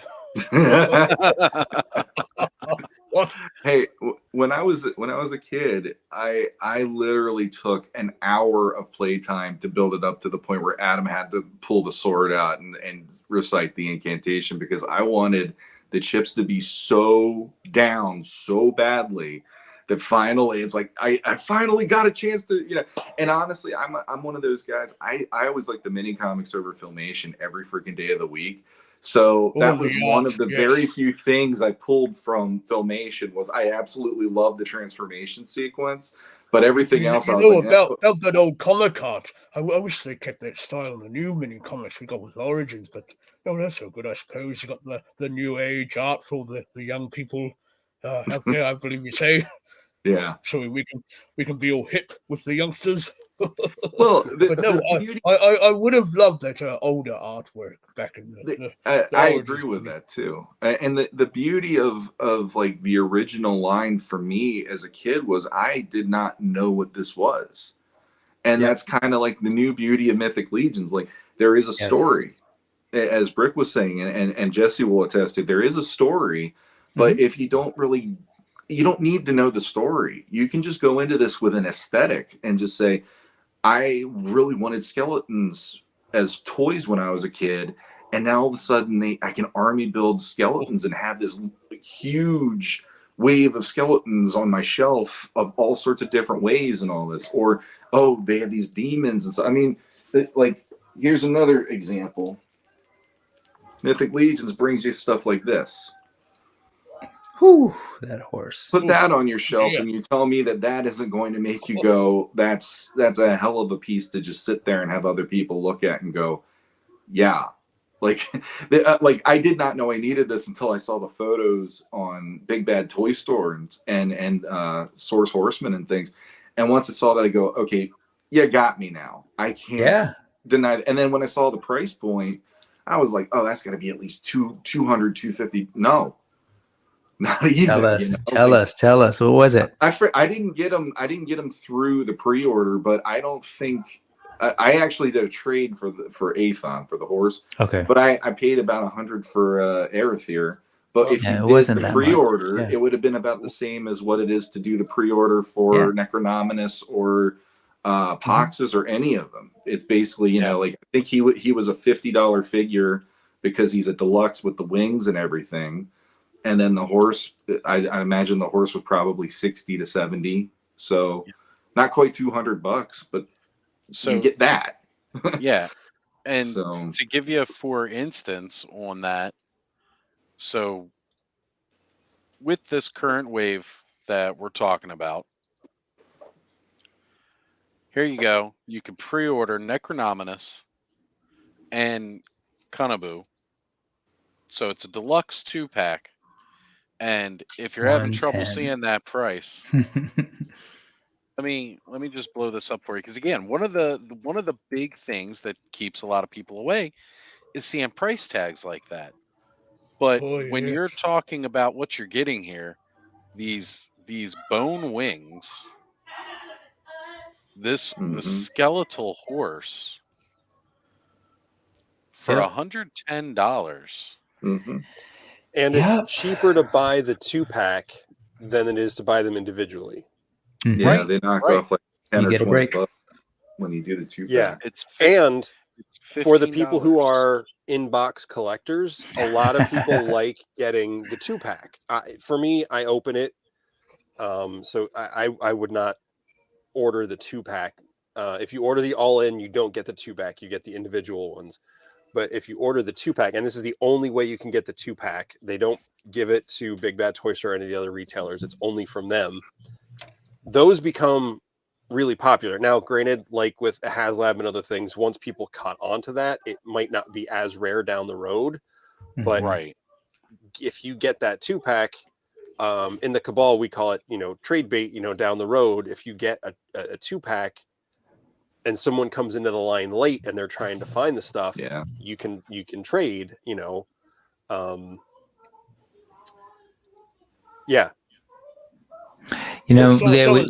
talking up a storm in the background there. Oh, is there noise? The kids playing around. Apologize. It may be the kids watching something next door. That's absolutely fine. Because I mean, let's face it. If it wasn't for us when we were kids buying these kinds of toys or getting these toys, we wouldn't be here. So let the kids be kids. We'll enjoy listening to it. On that note, too, Oz, it's like I imagine that the Four Horsemen were those kids too, right? They were playing back in the day, and that's what fueled this. So. I'm just amazed again by this line, like, yeah, if I'm coming off as like a shill or a fanboy, look, I like what I like, and when I see good stuff, and again, to bust the myth, at the prices that we're dealing with compared to some of the other things that are out there, I just don't think it's fair to sort of talk about it as if it's this thing that's super out of reach. Right. It's the whole, if you chase everything, it will be nuts. But it's sort of, I'd equate it to like collecting comic books. Are you going to collect the new stuff and start the story there? Or are you going to go back 30 years and collect stuff that you darn well know is going to be more expensive? Because like the first waves, their numbers production wise are not what the newer waves are, because those were Kickstarters. Yeah. And here we are, like I want to say the Arethyr wave and probably Advent of Decay, where Calros, or not Calros, Purplor and Krona were in it. Those were the ones that started like breaking through for a lot of people, and it became a little more like, oh, there's this line out there, Mythic Legions, and you know, people, you hear that more often than not. Like Krona and Purplor were some of the people's first gateway drugs into the line for that reason, because they're like, oh wow, that there's Masters tributes, or oh wow, the you know, Arethyr and Aethon, holy crap, you know. And when they started getting the budget to do some of the new stuff they're doing, it got a lot more attention. Their numbers are up now, and they're able to do some things production run wise. And this wave in particular, when you look at the tooling budget, I mean, it goes to show you the fans, because they were able to make a freaking skeleton horse that everybody was like, they're not going to do that. The tooling budget will be through the roof. They freaking did it.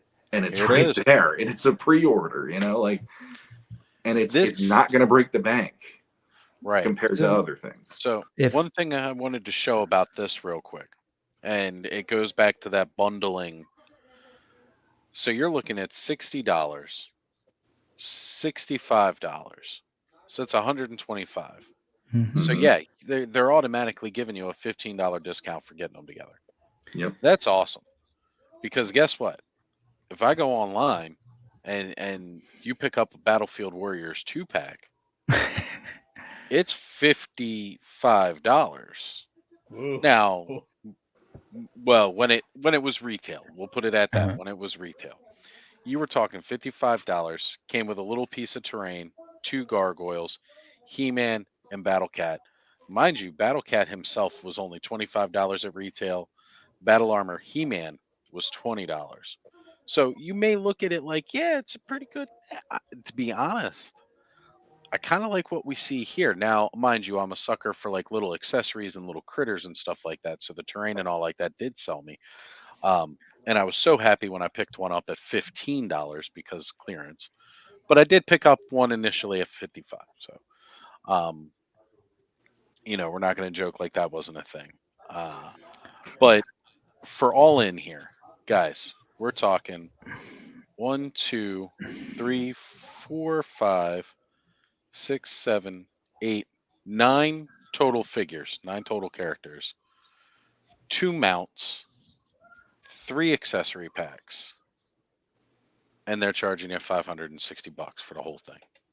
Yeah, and there's a break there. If you add up what they're doing the individual pre-orders from, there's another break, of course, if you get them all in. So truth be told, again, if you were to do this, and if you had the means to do this, which a lot of people don't, and I totally recognize that, but if you have the means to, or you can get folks to do it, you can even get them cheaper, right? Essentially. You can get them cheaper than the 37, right? The all-in, just real quick, the all-in typically, the horsemen like to say you get a figure for free. The way they set that up. That's how that price breaks down. You know, they give you that break compared to if you did it all, you know, without doing the all-in, you're going to be, you know, you're going to be paying that way. Yeah. But with the all-in, the all-in ships as one package. Oh, so it saves you. So if you order an all-in, when it ships, it's one box that has the whole thing. It's shipped from the factory that way as an all-in.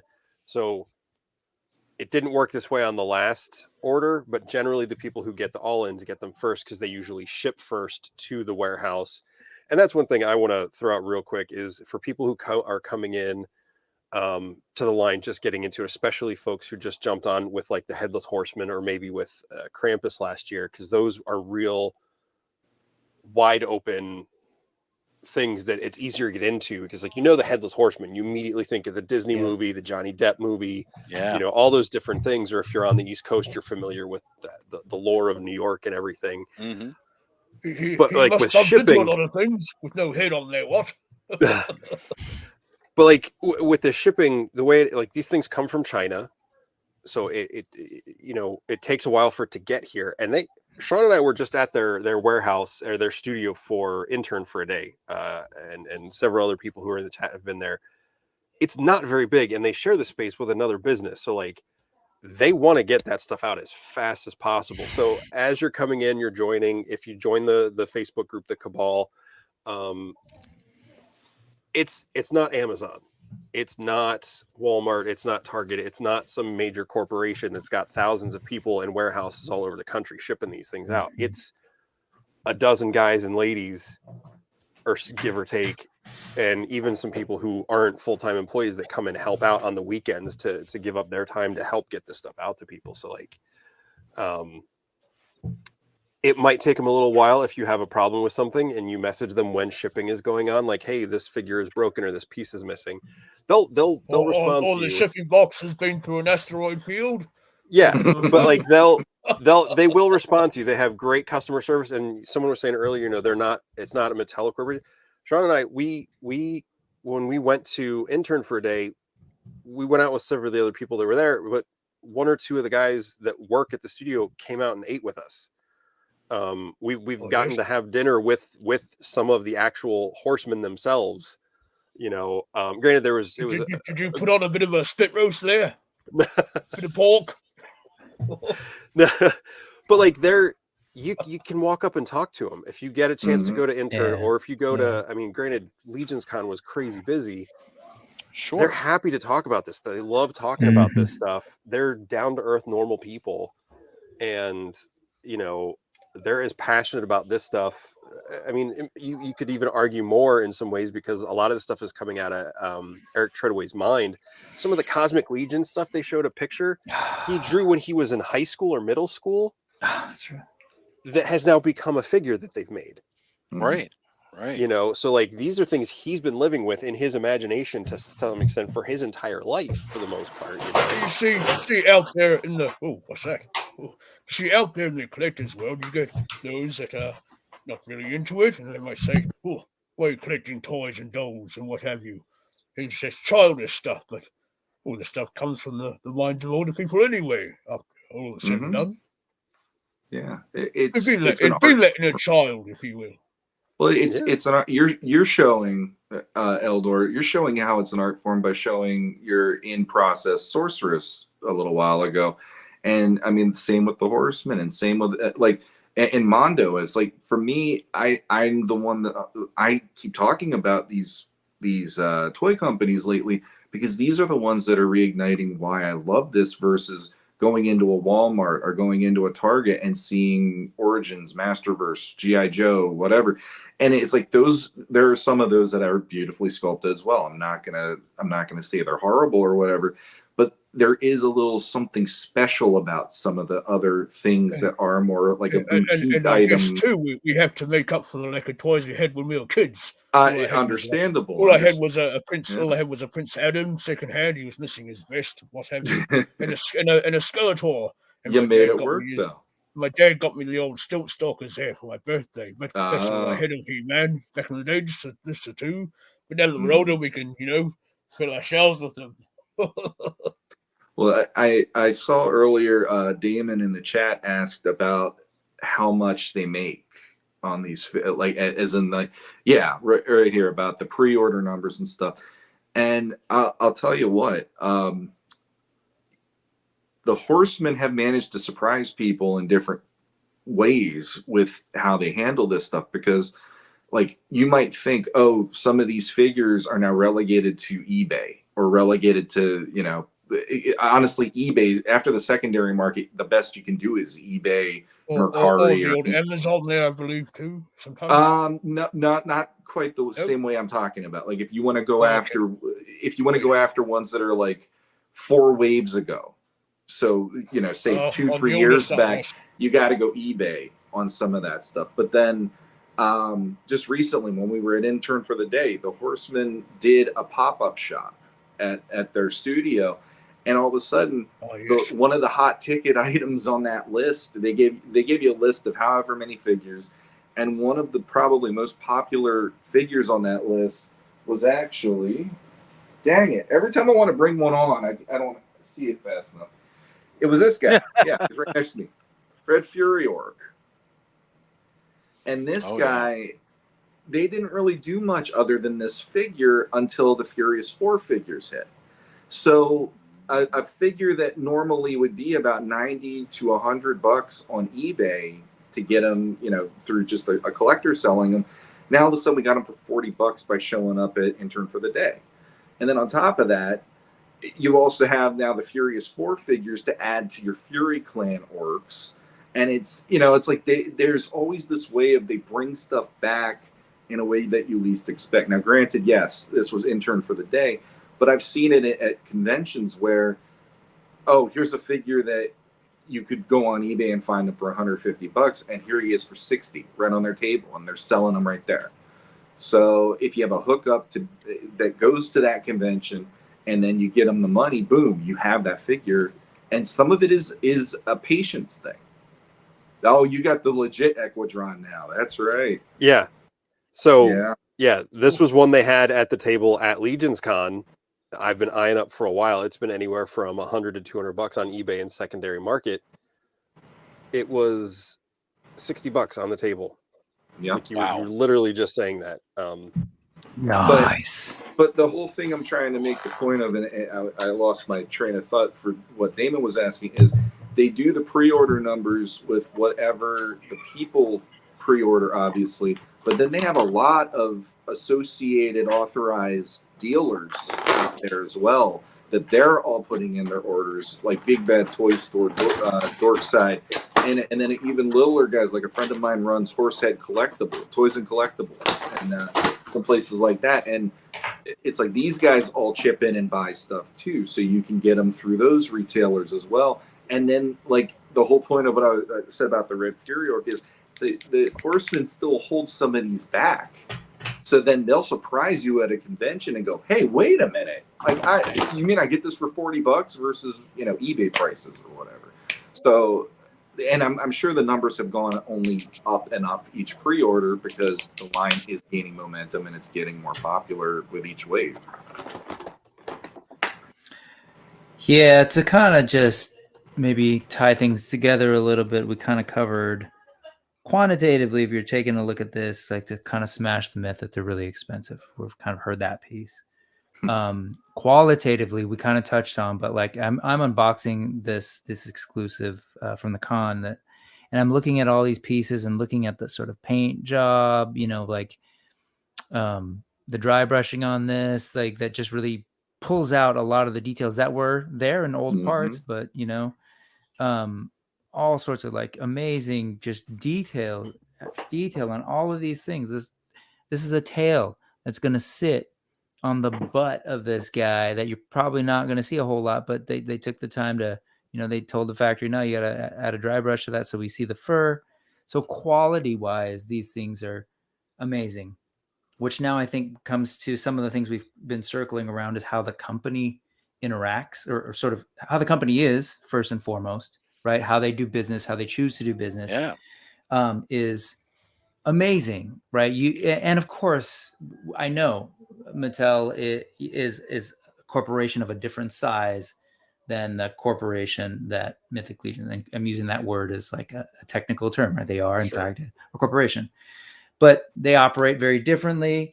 They don't have the same pressures as say Hasbro and their CEO and then their promises to shareholders or whatever, right? So they're functioning in a very different way, which then I think brings us to the next part, which is the fan base and the customer base, right? We're talking like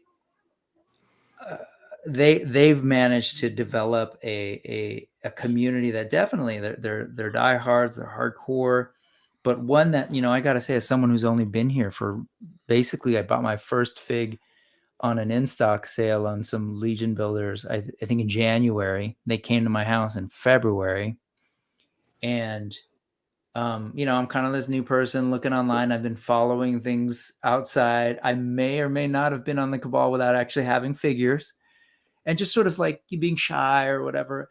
And folks are great, you know, like folks are super welcoming. They're explaining things. You know, Jeremy does his weekly show where they'll like break things down. That really helped me. It's like, oh, you know, we've used terms. I've heard terms today: a 1.0 figure, 2.0, brute scale, ogre scale, where he's just like, oh, let me break this down to you. If you spend some time on the website, there's like breakdowns there too.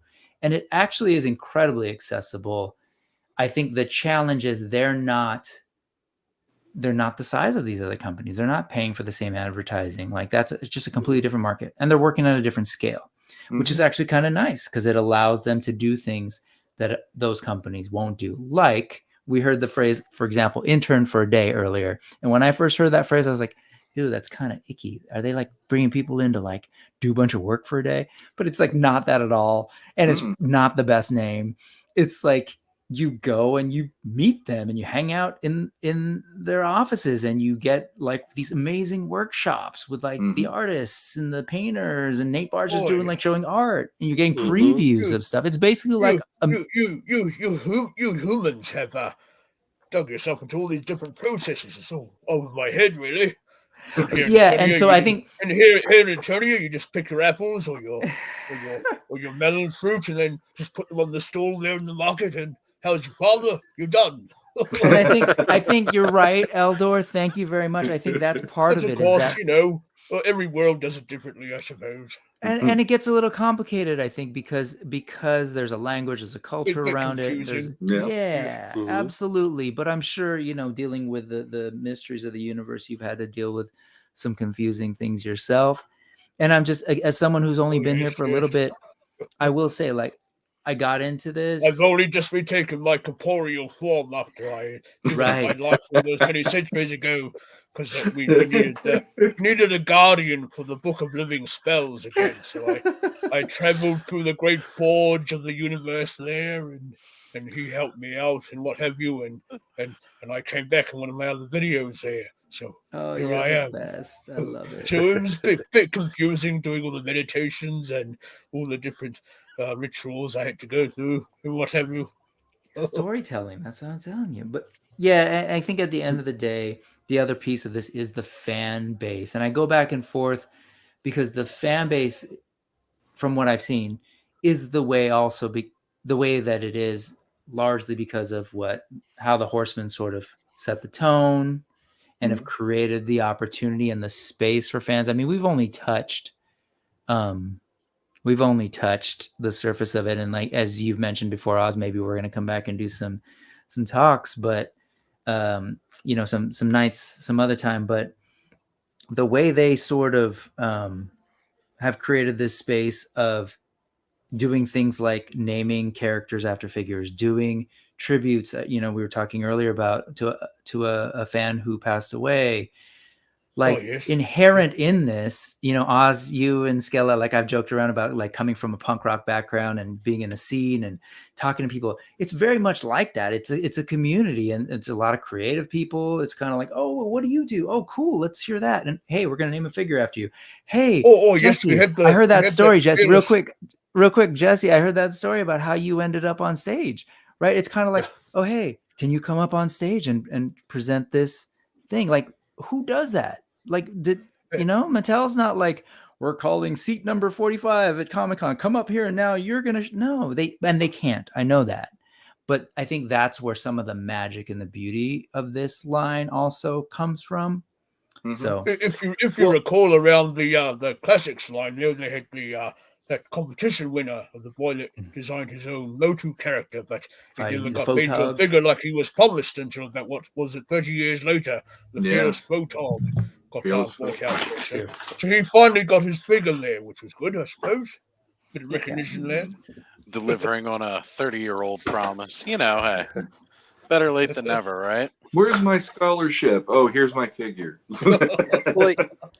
like you're talking about the community, and if I can, I'm going to plug my show tomorrow night real quick, just briefly. I've got Walter Hagen Do it. coming on tomorrow night on my show, who is the gentleman who created the Facebook page, the Facebook group, the Mythic Legions Cabal. And I can't think of anyone who loves this, not just the toy line, but the community and everything about it more than that guy does. Walter's just really cool, and just the way he and the other admins in the Facebook group have handled themselves. Is it perfect? No, because we're all humans. None of us are perfect, but they really do a good job, I think, of trying to foster the positive community. The prison company accepted, of course. Yeah. But like they do a really good job of like the creativity. Like there's the people that do all the pop and swaps. There's the people like myself who customize. There are people who are infinitely better at customizing, and all this stuff. And some of the pop and swaps people do just blow me away. Shawn and one or two of the other guys in the group have just started kind of like a drawing prompt, to draw for the people who don't do the painting and want to contribute creatively, and they're all about it. It's been pinned to the top of the page all week, and it's just really cool how. And nothing. I know this is cheesy. One of the things that makes me just smile at the end of the day is if I make a post about something Mythic Legions or Horseman related, is when I see either Cornboy on Facebook or Jim Perez on Instagram. When they hit, I see the like from them. That's just kind of like, okay, whatever else happened today, So yeah, and I know Shawn has gotten to talk to them about his artwork with Nate Barch and stuff, which I'm not trying to steal Shawn's thunder there, but just how cool and interactive they are when the lines die down and there's room to talk. Legions Con was insane, but at RetroCon, PowerCon, they're just standing there at their table with everybody, hanging out and talking, and even to the point sometimes where they're kind of like, I think someone was telling the story.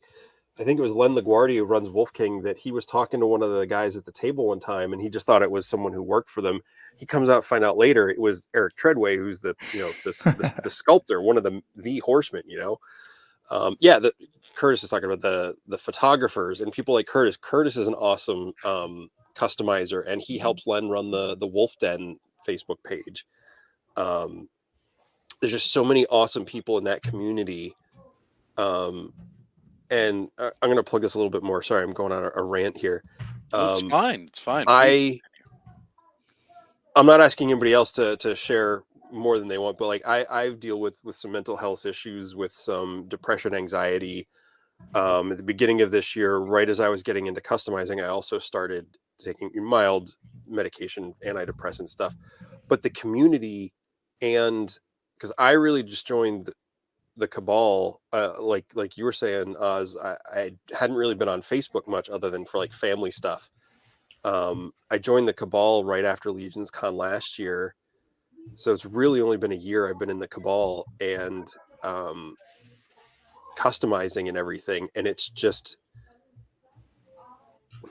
it hasn't transformed my life into that I'm a different person, but it has added such a positive space to be able to express this stuff. I've been able to talk about the mental health stuff on my show, and other people have opened up and talked about it. So it's just really cool that that's a thing that it wasn't something I was trying to do or trying to make a thing of, but it's something that happened, and it's allowing other people to talk about it, and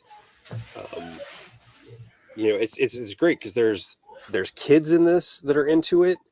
There's families and couples and people of every, not flavor because that's weird,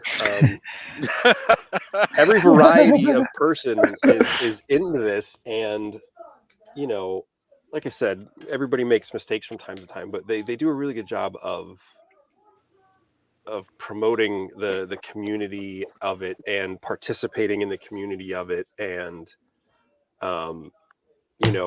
it's yes, they are a corporation, they are a business, they make these things to make money, but they do listen to the fans. They care. Yeah. Like Shawn and I have been friends for 30 something years. We're practically brothers at this point. Curtis, I've known Curtis for less than a year, and I talk to him almost on a daily basis. Same with a couple other people. It's just like I'm talking to you guys tonight. I like He-Man, I like Motu, not to the level you guys do, and but here I am talking to you guys tonight. Where 3 months ago, if I saw you, or 6 months ago, whenever I started seeing your names pop up, I'm like, Brick something. That's kind of a cool name, or Oz. For some reason, I thought you lived in Australia because that's just the way my brain works. Totally get it. That whole continent's named after me specifically, so I get the confusion. And much like that continent, where everything's trying to kill you. I'm a very dangerous. Hey! It's no walk in the park in Eternia. Shadow beasts and all X and whatnot. Yeah. Right. Of course. Absolutely. And Skeletor, mind you. Well, guys, He's I always up to think no good. we've been going for just shy of 2.5 hours right now. So I think what we Oh, can do really? is I'm thinking we've pretty much dispelled quite a few of the fears of it.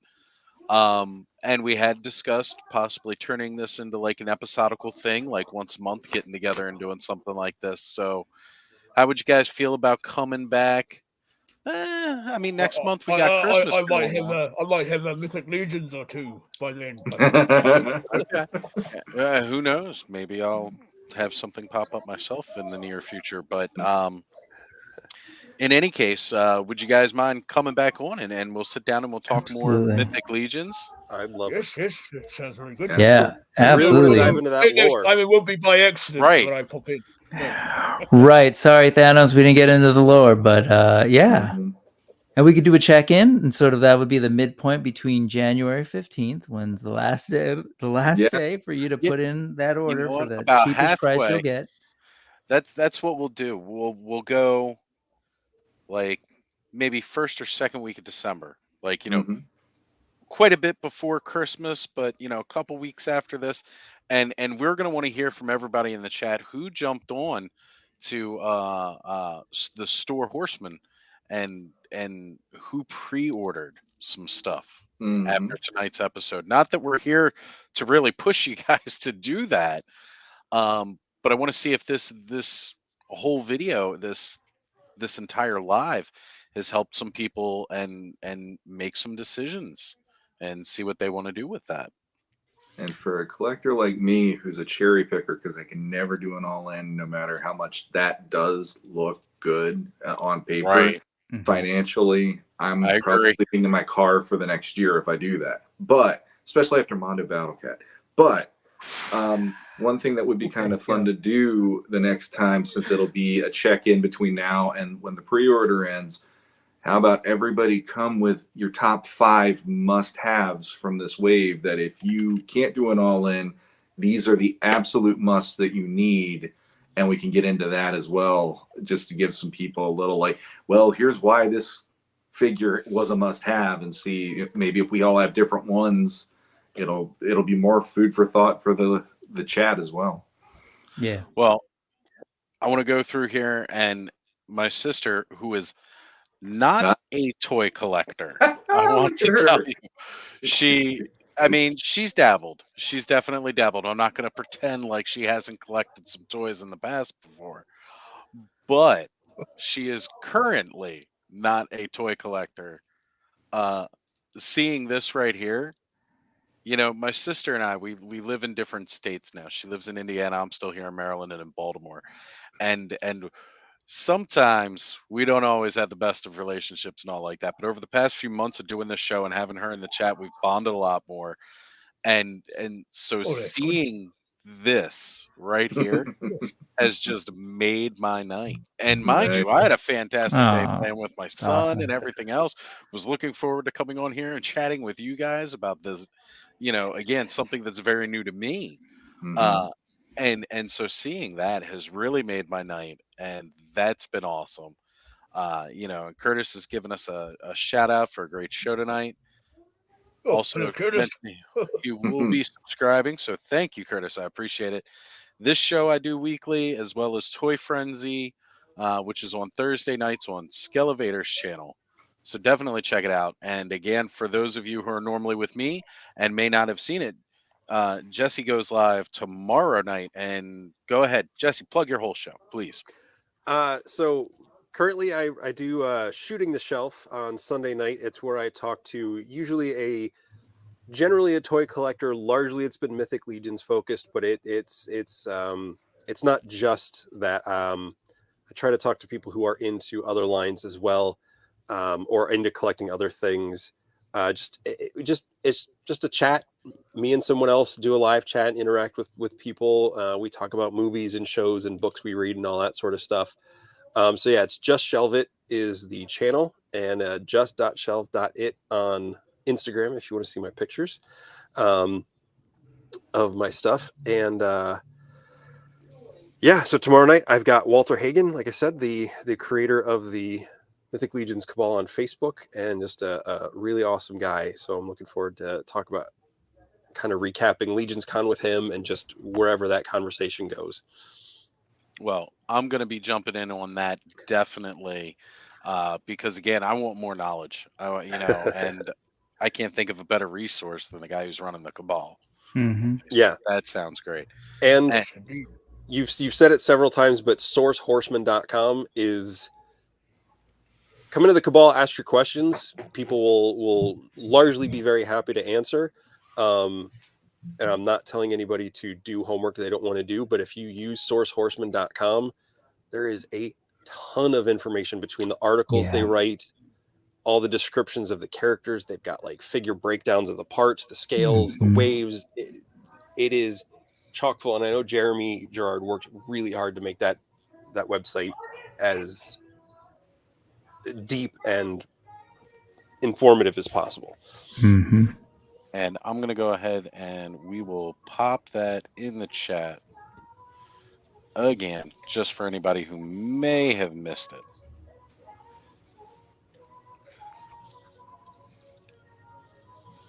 So yeah, it's really easy to get it confused. There's sourcehorseman.com and storehorseman.com. Right. And Store is making sure this one's the info one. The one I posted earlier was the shop one. I recommend both. Yes. All right. So some more closing thoughts here. Brick, it's been wonderful having you tonight. Yeah. Again, I'm relatively new to the community. I've seen these names. I've seen these shows. I've seen the podcast, and I'm seeing Curtis in the chat, and hearing that Walter's going to be on your show tomorrow. These are all folks that I know, and again, just a testament to that community. Everyone's super accessible. Everyone's super friendly, and just want to spread the love, and I really appreciate it. So thanks again, Oz, for having me here. I'm just a toy fan and a nerd for life. I started doing the whole YouTube thing just recently in August. So this is only the third time I've gone on here live. Or gone on YouTube live. So I'm super new, and I'm just happy to be part of the conversation. And I don't really have anything much else to say. A video will drop eventually. I'm going to spend some time with family this week, do a little traveling. But yeah. That's nice. Yep. And thank you. And Masterversal, I'm sorry, Eldor. I absolutely appreciate meeting you as well. I'm a fan of your work, of your channel. Thank you. So it's been fantastic. Excellent.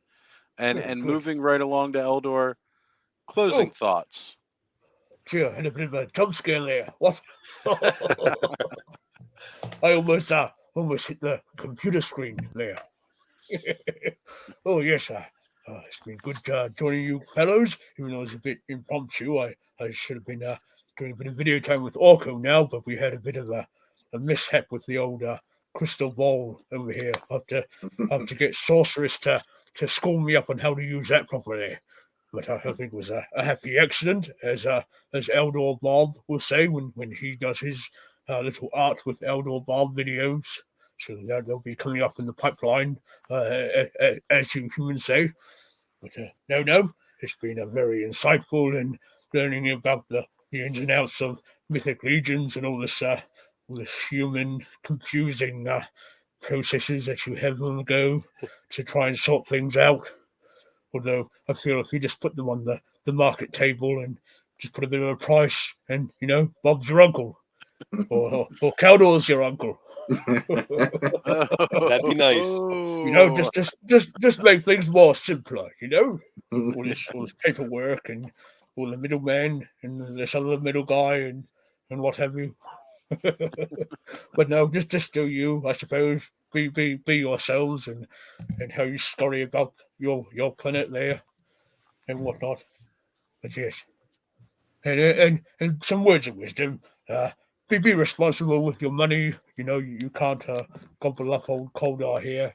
He will keep you warm at night and such. But just do what you can manage. Pick and choose. The old smorgasbord there or whatnot. And I'm a bit parched there tonight. But yes, it's been good there, also. Thank you, chaps. Been good all hearing from you all and how you like to create and customize. And of course, no doubt, many of the audience like to do a spot of customizing work too. But yes, I think that's all I have to say, and I better go on to the old crystal ball there and see if we can sort the old call with Orko, Nelly, Speck and Troller, and such. But yes, that's all I have to say, really. It's been Excellent. a pleasure. Absolutely. It certainly has. And Shawn, Just hey, thank you for inviting me again for this, because I absolutely love every time you and Skelevator and I get together and we get to talk shop. And usually I'm in the Masters domain talking about Motu and Masters of the Universe and stuff. And I have been doing this long enough that I keep hinting at Mythic Legions and things I love about this. So it was a great time to be able to kick back and not be afraid to talk shop tonight, especially. And hopefully there have been some people who are like, hey, I'll give it a shot and see what happens. And that's awesome. So join the Cabal. Hey, right here, their slogan, Cabal above all. And like Jesse said, it's a great community. It fosters creativity. I have yet to get any thumbs up from Cornboy or Jim. I've only gotten laughing emojis. I don't know if that means anything, but that means they put more effort into it.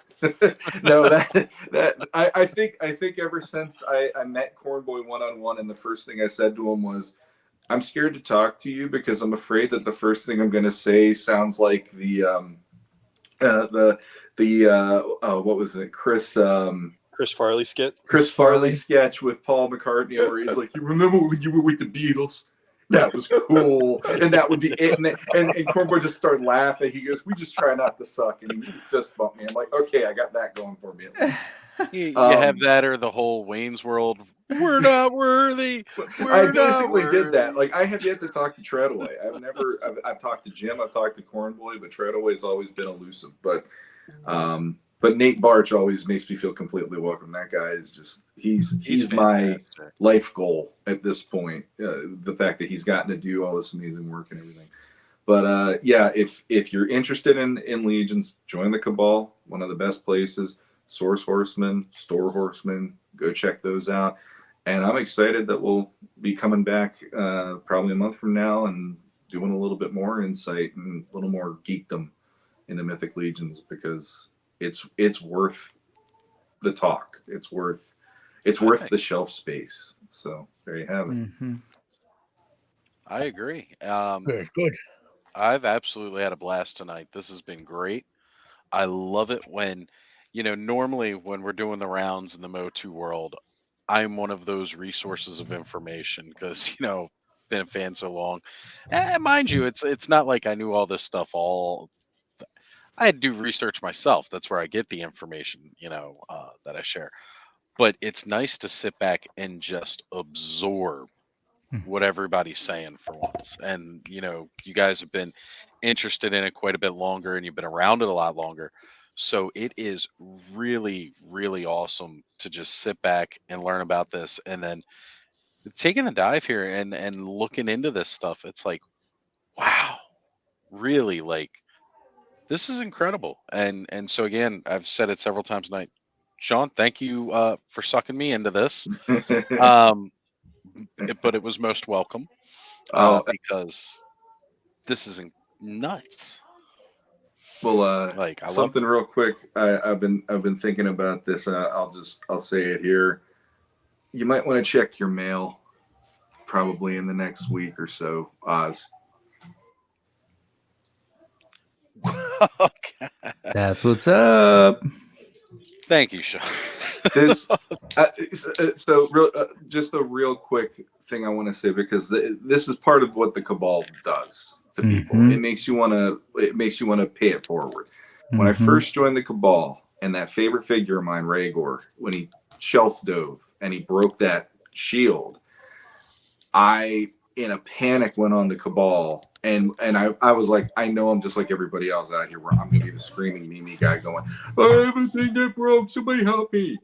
But what happened was, I now have a friend, because someone reached out to me. David Williams reached out to me, and he just goes, well, I got the shield. What's your address? And I go, well, how much do you want for it? I'm figuring he's going to ask, like $50 because it's a rarer figure, harder piece to find. He just goes, no, what's your address?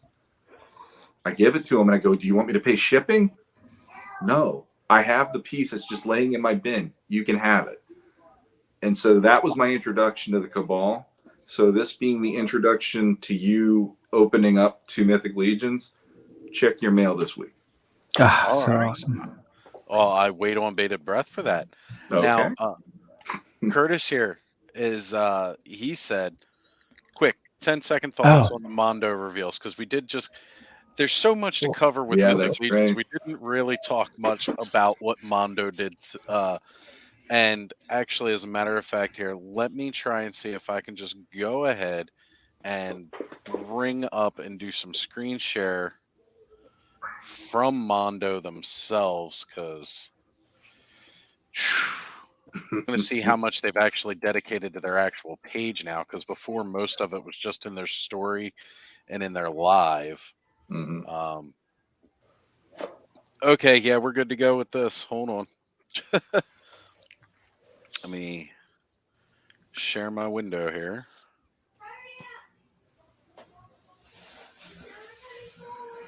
So this was the kind of news that I woke up to today. Oh, I got yeah. this notification on Instagram saying Mondo went live, and the first Yep. thing they started doing after showing some autograph signings, was he went over to the case and he started talking about everything, and came across this Panther, which, Shawn, we were just talking about. I hope they're not doing this anytime soon. It'll And be next year. they're Yeah. further along with this than they were with Battle Cat when they first showed him off. I'd imagine that it made it easier, though, because Yeah. it's same buck. That now that they have the buck, they're going to be able to use it multiple ways. But that headpiece, that was a Classics edition. They Right. never did that before Classics. That was a 4 horseman. We're just going to give it a little something. And Mondo just they're like, okay, hold my beer, and here's this new head sculpt, the new helmet on him, and it's friggin' menacing as hell. I love it. Oh yeah, If absolutely. I saw that coming at me, I'd be wetting myself. I don't think I'd be able to run fast enough. I'm pretty sure that's Mondo's tagline, "Hold my beer," Hold because my beer. with the Shira, same kind of thing. When I saw that sculpt, Mhm. when I saw Battle Cat and some of the alternate heads that Sure. they did justice to the ones that we knew, and then they threw in these Absolutely. alternate ones that were like, what? So I'm looking at Yeah. that Sabertooth head and that Oh yeah. Panther. Yeah, that was. I'm pretty sure that is a Mondo This take one right on here. Yeah. Mhm. the saber tooth. Excuse me. And actually, I was showing some of these photos to my kids today because I Amazing. got really excited. My wife doesn't give a damn about this, so I was showing my kids. And the minute I showed, I don't think your tooth cat was too thrilled at seeing that. well, my daughter, when I showed her the saber tooth head, she actually got scared and said, "I don't want to look at that anymore." I'm like, "Whoa!" Like I've never had her get that freaked out looking at a toy. Wow. So Yeah, Oh. absolutely. I mean, I it's know how she feels. this well, you is deal just with it daily, though. That's the difference. We just have the I toy know, here. right? The right. grades are showing now. Yeah. So, and again, unfortunately, they themselves don't have the images themselves, but there's tons of different people. As a matter of fact, that's what makes it hard for me to look it up because I can't remember how many different people were posting today about all the different reveals they did. We've got an Yeah. Ultimate Skeletor coming on down the Yeah. line with the multiple looks. Yeah. They're redoing Attila. She's going to be coming out now. That's awesome looking. They gave us more images on the Trapjaw that we've previously seen, and now we've seen more of, and he's mind blowing. And we've seen pipeline images of Beastman, Mhm. Orko, and they're really, really starting to flesh out their corner of the Motu universe, Yeah. and I Boy, mean, if where you are we going got to have room to put all this stuff, eh? Yeah. you'll have to make another pocket universe or something. Yeah. I mean, Yes, another wee bag of holding there, I think. yeah, just a bit because I mean, so much of it and the detail that Mondo puts in, it's no wonder they charge so much. They're right there at the Even level when of you Hot notice Toy. the Mondo battle cap there, all the history and story they sculpted into the armor of all the Yeah. different battle cats that Mhm. had come before Dark I, Cringer there. It's a and very nice touch to detail. that's a huge part of why now that they caught my eye, I'm enjoying that line so much because for the money that you're putting into it, you are getting some really cool. Like, how cool is it that you get a story told on armor like that? Yep. I've Yeah. never heard of that. Like, no offense to the Horsemen, I'm not even remotely saying what they're doing is bad, but that is like a No. whole nother level to the detail we're getting on Mythic Legions figures now, in my opinion. Like, here's all the various battle cats before Cringer became battle cat. Or Well, I yeah, suppose like it goes amazing. to their name. They're putting all the mythos and what have Yeah, you into that. yeah, For and sure. In addition to sort of the design, which is just, off the charts, even when you're sort of showing that screenshot, you're seeing, looking at the other things that they sell, it's aesthetics are what they do. But if you look at just the way that Battle Cat moves and some of the poses they have, they're doing like really solid figures too. We haven't seen a absolutely. Battle Cat that can move that way. And then they're also, again, with the Hold My Beer, is like, oh yeah, by the way, here's a Cringer, Yeah, right? And they're doing some amazing stuff. Again, I'm gonna be disciplined with my yeah. horse blinders. I am living through you all. I love that. It's some great stuff. But yeah, I can't. Just a little bit But it's better look at beautiful. that saber There tooth you sculpt go. head. Look at that. I mean, that thing is Because it's And- one thing to take someone's designs and sort of, yeah, we're gonna plus it. We're gonna do our version. Awesome. And then you're kind of like, oh yeah, by the way, here's our original idea, and well, it's good stuff. like to me, 2000X was my happy place because of the detail they put into it, and then Classics blew it up a bit more with the 6-inch scale at least. But then like this is like a whole nother level of what I've always hoped for. And like part of the reason that I didn't jump back into Origins and I didn't jump into Masterverse was the fact that I've had all of those. This is an example of you couldn't get this as a child, and my parents would have never bought this for me as a child with the price point, obviously. But this is, it's like, what is the best version of something that you love? That's where my heart's going for this more than, if I walk into Walmart and I can pick up an Origins figure. It's like, this is something I want to actually have showcased. And like even the Anti-Eternia He-Man, I love that they're using that deluxe He-Man again, but it's using it in a way where it's like, okay, now we got an anti-Eternia He-Man on top of that, because he's now a big fan favorite in the communities and stuff. Yeah. And I love that we're getting that translucent red battle armor on him. Yes. I mean, that looks great. Look at the axe.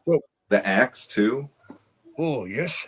I mean, Looks like the thing about that, what I love about the accessories with him is it makes it look like it's literally just come out of the forge, and it'll be like a lightsaber. If he hits you with that thing and you lose a limb, you're cauterized immediately, and you're like, oh crap! Like it's the most evil man in the universe. Why not? Make him look like something that's going to be scary as all from your nightmares.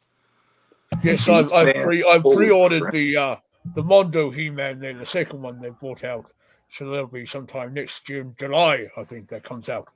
It'll be out, I think, actually, like beginning of next year. And they actually, it might be sooner for you fellows, I think. Well, they actually, a bit longer over here in Eternia.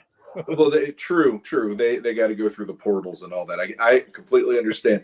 But they were also saying that might actually be sooner than later, just like She-Ra showed up a lot faster than a lot of people were expecting.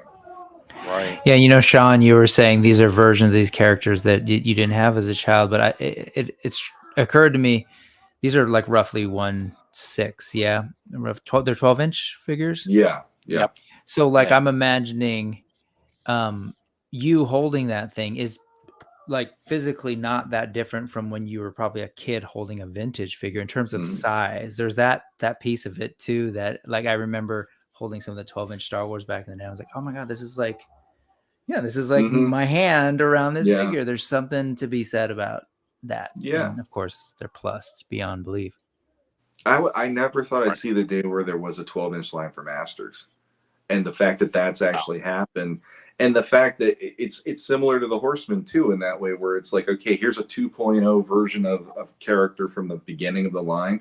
Well, I love that. Okay, we're going to revisit He-Man, but now we're going to make him a deluxe. We're going to give him battle armor. We're going to give him Thunder Punch, and we're putting in all the bells and whistles, even the Thunder Punch effect that you can use and all. It's like, how can I say no to that as a He-Man fan at this point? Like, and the fact that now we're having a Dragon Armor Skeletor, or Dragon Blast Skeletor. I mean, holy crap! When I saw the actual dragon on the side of him, I'm like, they went there. And it's like, then the other part of me is like, I can't wait to see if that comes off, and it's a creature that you can have as a little dragon that he walks around.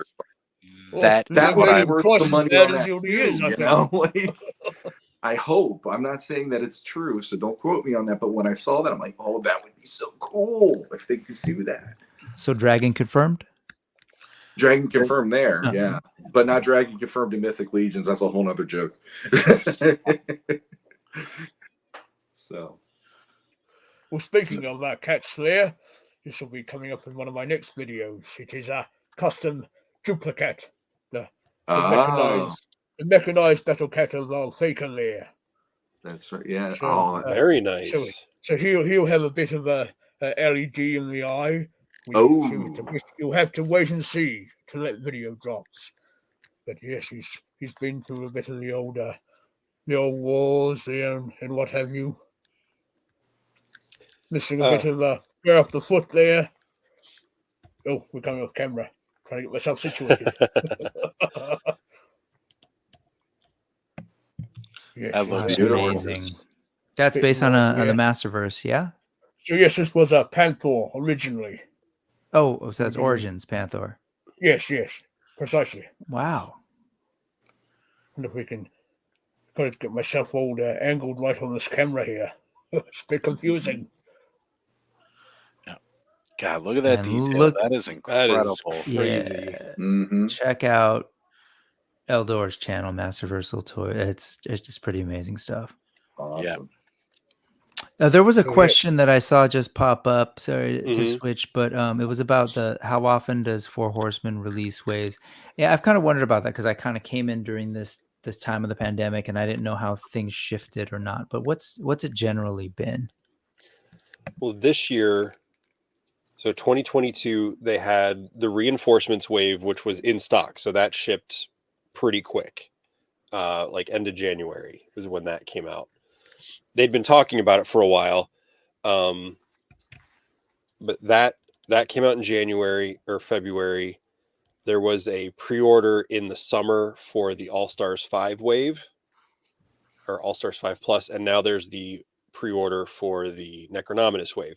There was also the Cosmic Legion wave 2, or book of Hulk Vatar, whatever, book 2 in April, I think. Shawn, was that when the first intern was this year? It was when I was an intern for the day they revealed the book 2 wave. Yeah, back in so April. That was as far as like going up for pre-order. Now Alithia, the deluxe builder wave, and some other stuff shipped this year, but they were all pre-ordered previously. So and new pre-orders, pandemic. And Curtis is saying about 5 to 6 a year between Cosmic and Mythic. And on top of that, then the figure Obscura is also going to be factored into it too. Luckily, that's only one figure, and it won't be as big of a, it won't be as hard on your wallet if that's something that really interests you. But that's kind of one of those, hey, we're doing something, and it's going to be like a day or two from now, and boom, and they just drop it on you. So that is one that it's very much like, try to make sure you have a little something saved aside for when that hits, because there really isn't a huge communication. It's more of a big surprise when it hits. Yeah, I forgot about the All-Stars Troll Wave because they wanted to get those in time, but they didn't want to include it in the All-Stars 5 Plus wave. So Yeah, it's interesting. I think we're in this sort of transitional phase. It's like the MCU thing where they were just dealing with movies and then they're working in shows, and it's feeling like a lot. So I was also kind of curious because you're right. There's Cosmic now, and I'm wondering how that's all gonna kind of play out. Yeah, I'll be honest. I'd actually almost forgot about those, and I remember when I first started seeing those pop up too. I was getting like StarCraft vibes from it, which was really cool. Like, StarCraft or some Mass Effect, and again, their work is just amazing. And I love that they went, okay, we've done fantasy. Let's go sci-fi, the other part to that coin, and they're gorgeous. Just you mentioned StarCraft. It's the Warcraft, StarCraft kind of deal. Yeah. And they're interchangeable. So they're going to be built in the same systems as Mythic Legions. So, as long as it's the right proportion, the 1.0 scale size and stuff, you'll be able to pop and swap between the Mythic and the custom and do all that. And basically make Masters of the Universe. Yeah. You can basically make and you can do your own customized Masters of the Universe, however you want to do it, which is going to be awesome because they have those Sphexians that are going to be in that Cosmic Legions, and it's like, there's a buzz off for you right there. You got it's just beginning. So, which full circles us back to where we began with cousins, right? Masters of the Universe. That's right. And Legions. Well, if any cousins, of you, Masters of the Universe and Mythic Legions. Yes. Yeah. There you go. And if any of you remember from the 80s, the toy line Power Lords, there's also an influence of that in there because the guy that was helping to create a lot of those alien characters is also a huge part of Eric Treadaway's inspiration on how he's working on the aliens, because that's one of the freeing things he was saying when I was there, an intern for the day in April, like, nobody can tell you what an alien's supposed to look like. We don't have that quantifiable. But if you say elf, there's already a default. This is what that should look like. Orc, troll, whatever. But when it comes to alien, it's whatever you feel like, and there doesn't have to be an explanation for why it looks that way. It's an alien, So I do want to give some shout outs here. I know we were going into wrap it up here shortly, and now we've continued to talk for another half hour. Elevator. Elevator, old chap. Hello there. Good evening to you, Both sir. my co-hosts from Toy Frenzy, Vintage Motu, and always Skelevator coming in to say, hey, guys, thank you for making it out. I know we're we're just getting about to wrap things up here. So you guys are gonna have to see most of this on the replay, but we've really dived deep, and we've barely even scratched the surface, which is a funny part. Like, I know it's such a Mhm. oxymoronal statement, but hey, I've never not accused myself of being a moron before. So No, you're not a moron. not at all, not at all. Well, I don't know. I think I might have been for not jumping into this sooner than now. No, nope. But Don't do that to yourself. no, I'm really not going to I try. do that enough for every collector out there. Don't do that to you. I do it to There me. we go. I appreciate it. Sean's analogy was perfect. I'd never heard it that way, but that was me in the 80s picking up X-Men comic books at my 7-Eleven for 75 cents. I didn't go Right. back. I started where I started. And the Or, other or, just or the old X-Men collecticons there for a time. right. Yeah. Right. Nice Yeah. to collect. And so I think, and then the best piece of this, I've heard someone else say this, I forget who now, but whatever figs are going to be coming out, whatever Mythic Legions figures are going to be coming out next are the best ones. Yeah. Yes, absolutely. Right. And that's 100% true because Mhm. they're figuring things out. And guess what? They're the best ones and the cheapest ones. Yes. Exactly. And Absolutely. that's where I need to Come be. in whenever you know? want. That's Yeah. where I need to be on, whatever the newest hottest is.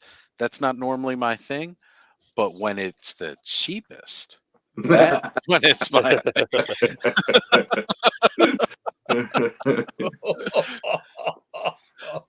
Oh. Curtis, I'm not going to respond to that comment. It's already been 3 hours. Tune into my show next week. I'll be definitely talking X-Men with my guest next week. Okay, well there we go. That's not only am I going to be watching tomorrow, of course, then I'll be watching the following week because anytime I geek out about some X-Men stuff, especially if we're going to go through anything in the 90s, like around especially Age of Apocalypse, I'm all in because I love that storyline. Absolutely love it. But yeah, um, all for more geekdom in the world. I love the fact that Yes. we're in this position where we can all network, we can all connect, and then not even just talk amongst ourselves about it, but share it with everybody like we did tonight. Because that was the whole point of this, was to Yeah. really bring some people in who are not as familiar and really get into these and talk about what makes them great. And I think we've accomplished that tonight. So I'm looking forward to doing this again in a couple of weeks and going into more and being able to show off my experience with them now as I get into them more too. So like this, I'm just, getting into it a little bit here. And then by the time we're doing this next episode, I'm going to have more to be able to talk about and comment from. And that is what's really great about this. And Sean, thank you again. Seriously, man. I love it. Thank you. No problem. Jolly good show there, sir. Jolly good show. Thanks. And Skelevator, by the way, is just saying it is so great to see you all in the same stream, which Good to see I you in there, sir. I gotta say, it is pretty cool because again, it was through Skelevator himself that Jesse, I saw you for the first time and got involved with you. And again, Sean, I know I'd been listening to you since before I even started watching Skelevator, but through him, we've met, we've bonded a little Yeah. bit, and Masterversal, I started watching you and Eldor, uh, on your own brick. I know we've met through the chats and various toy streams across the board, and yet here we all are getting together, talking about this thing again, something mutual. Uh, this has been amazing. I absolutely love it. I love where these connections come from and how we meet up, and now we're jumping into this and we're kind of doing just our own little thing here, our own little piece of the toy YouTube Exactly. Yes. larger family, but bonding together, from all of our different paths and being like, you know what, let's talk about some Mythic Legions. Mhm. That's how it starts. That's how it gets you. Yeah. Yeah. So, all right, guys. Well, it's been great, and we will Good journey, definitely catch everybody. everybody in a couple of weeks here. Mythic Legions 101, absolutely.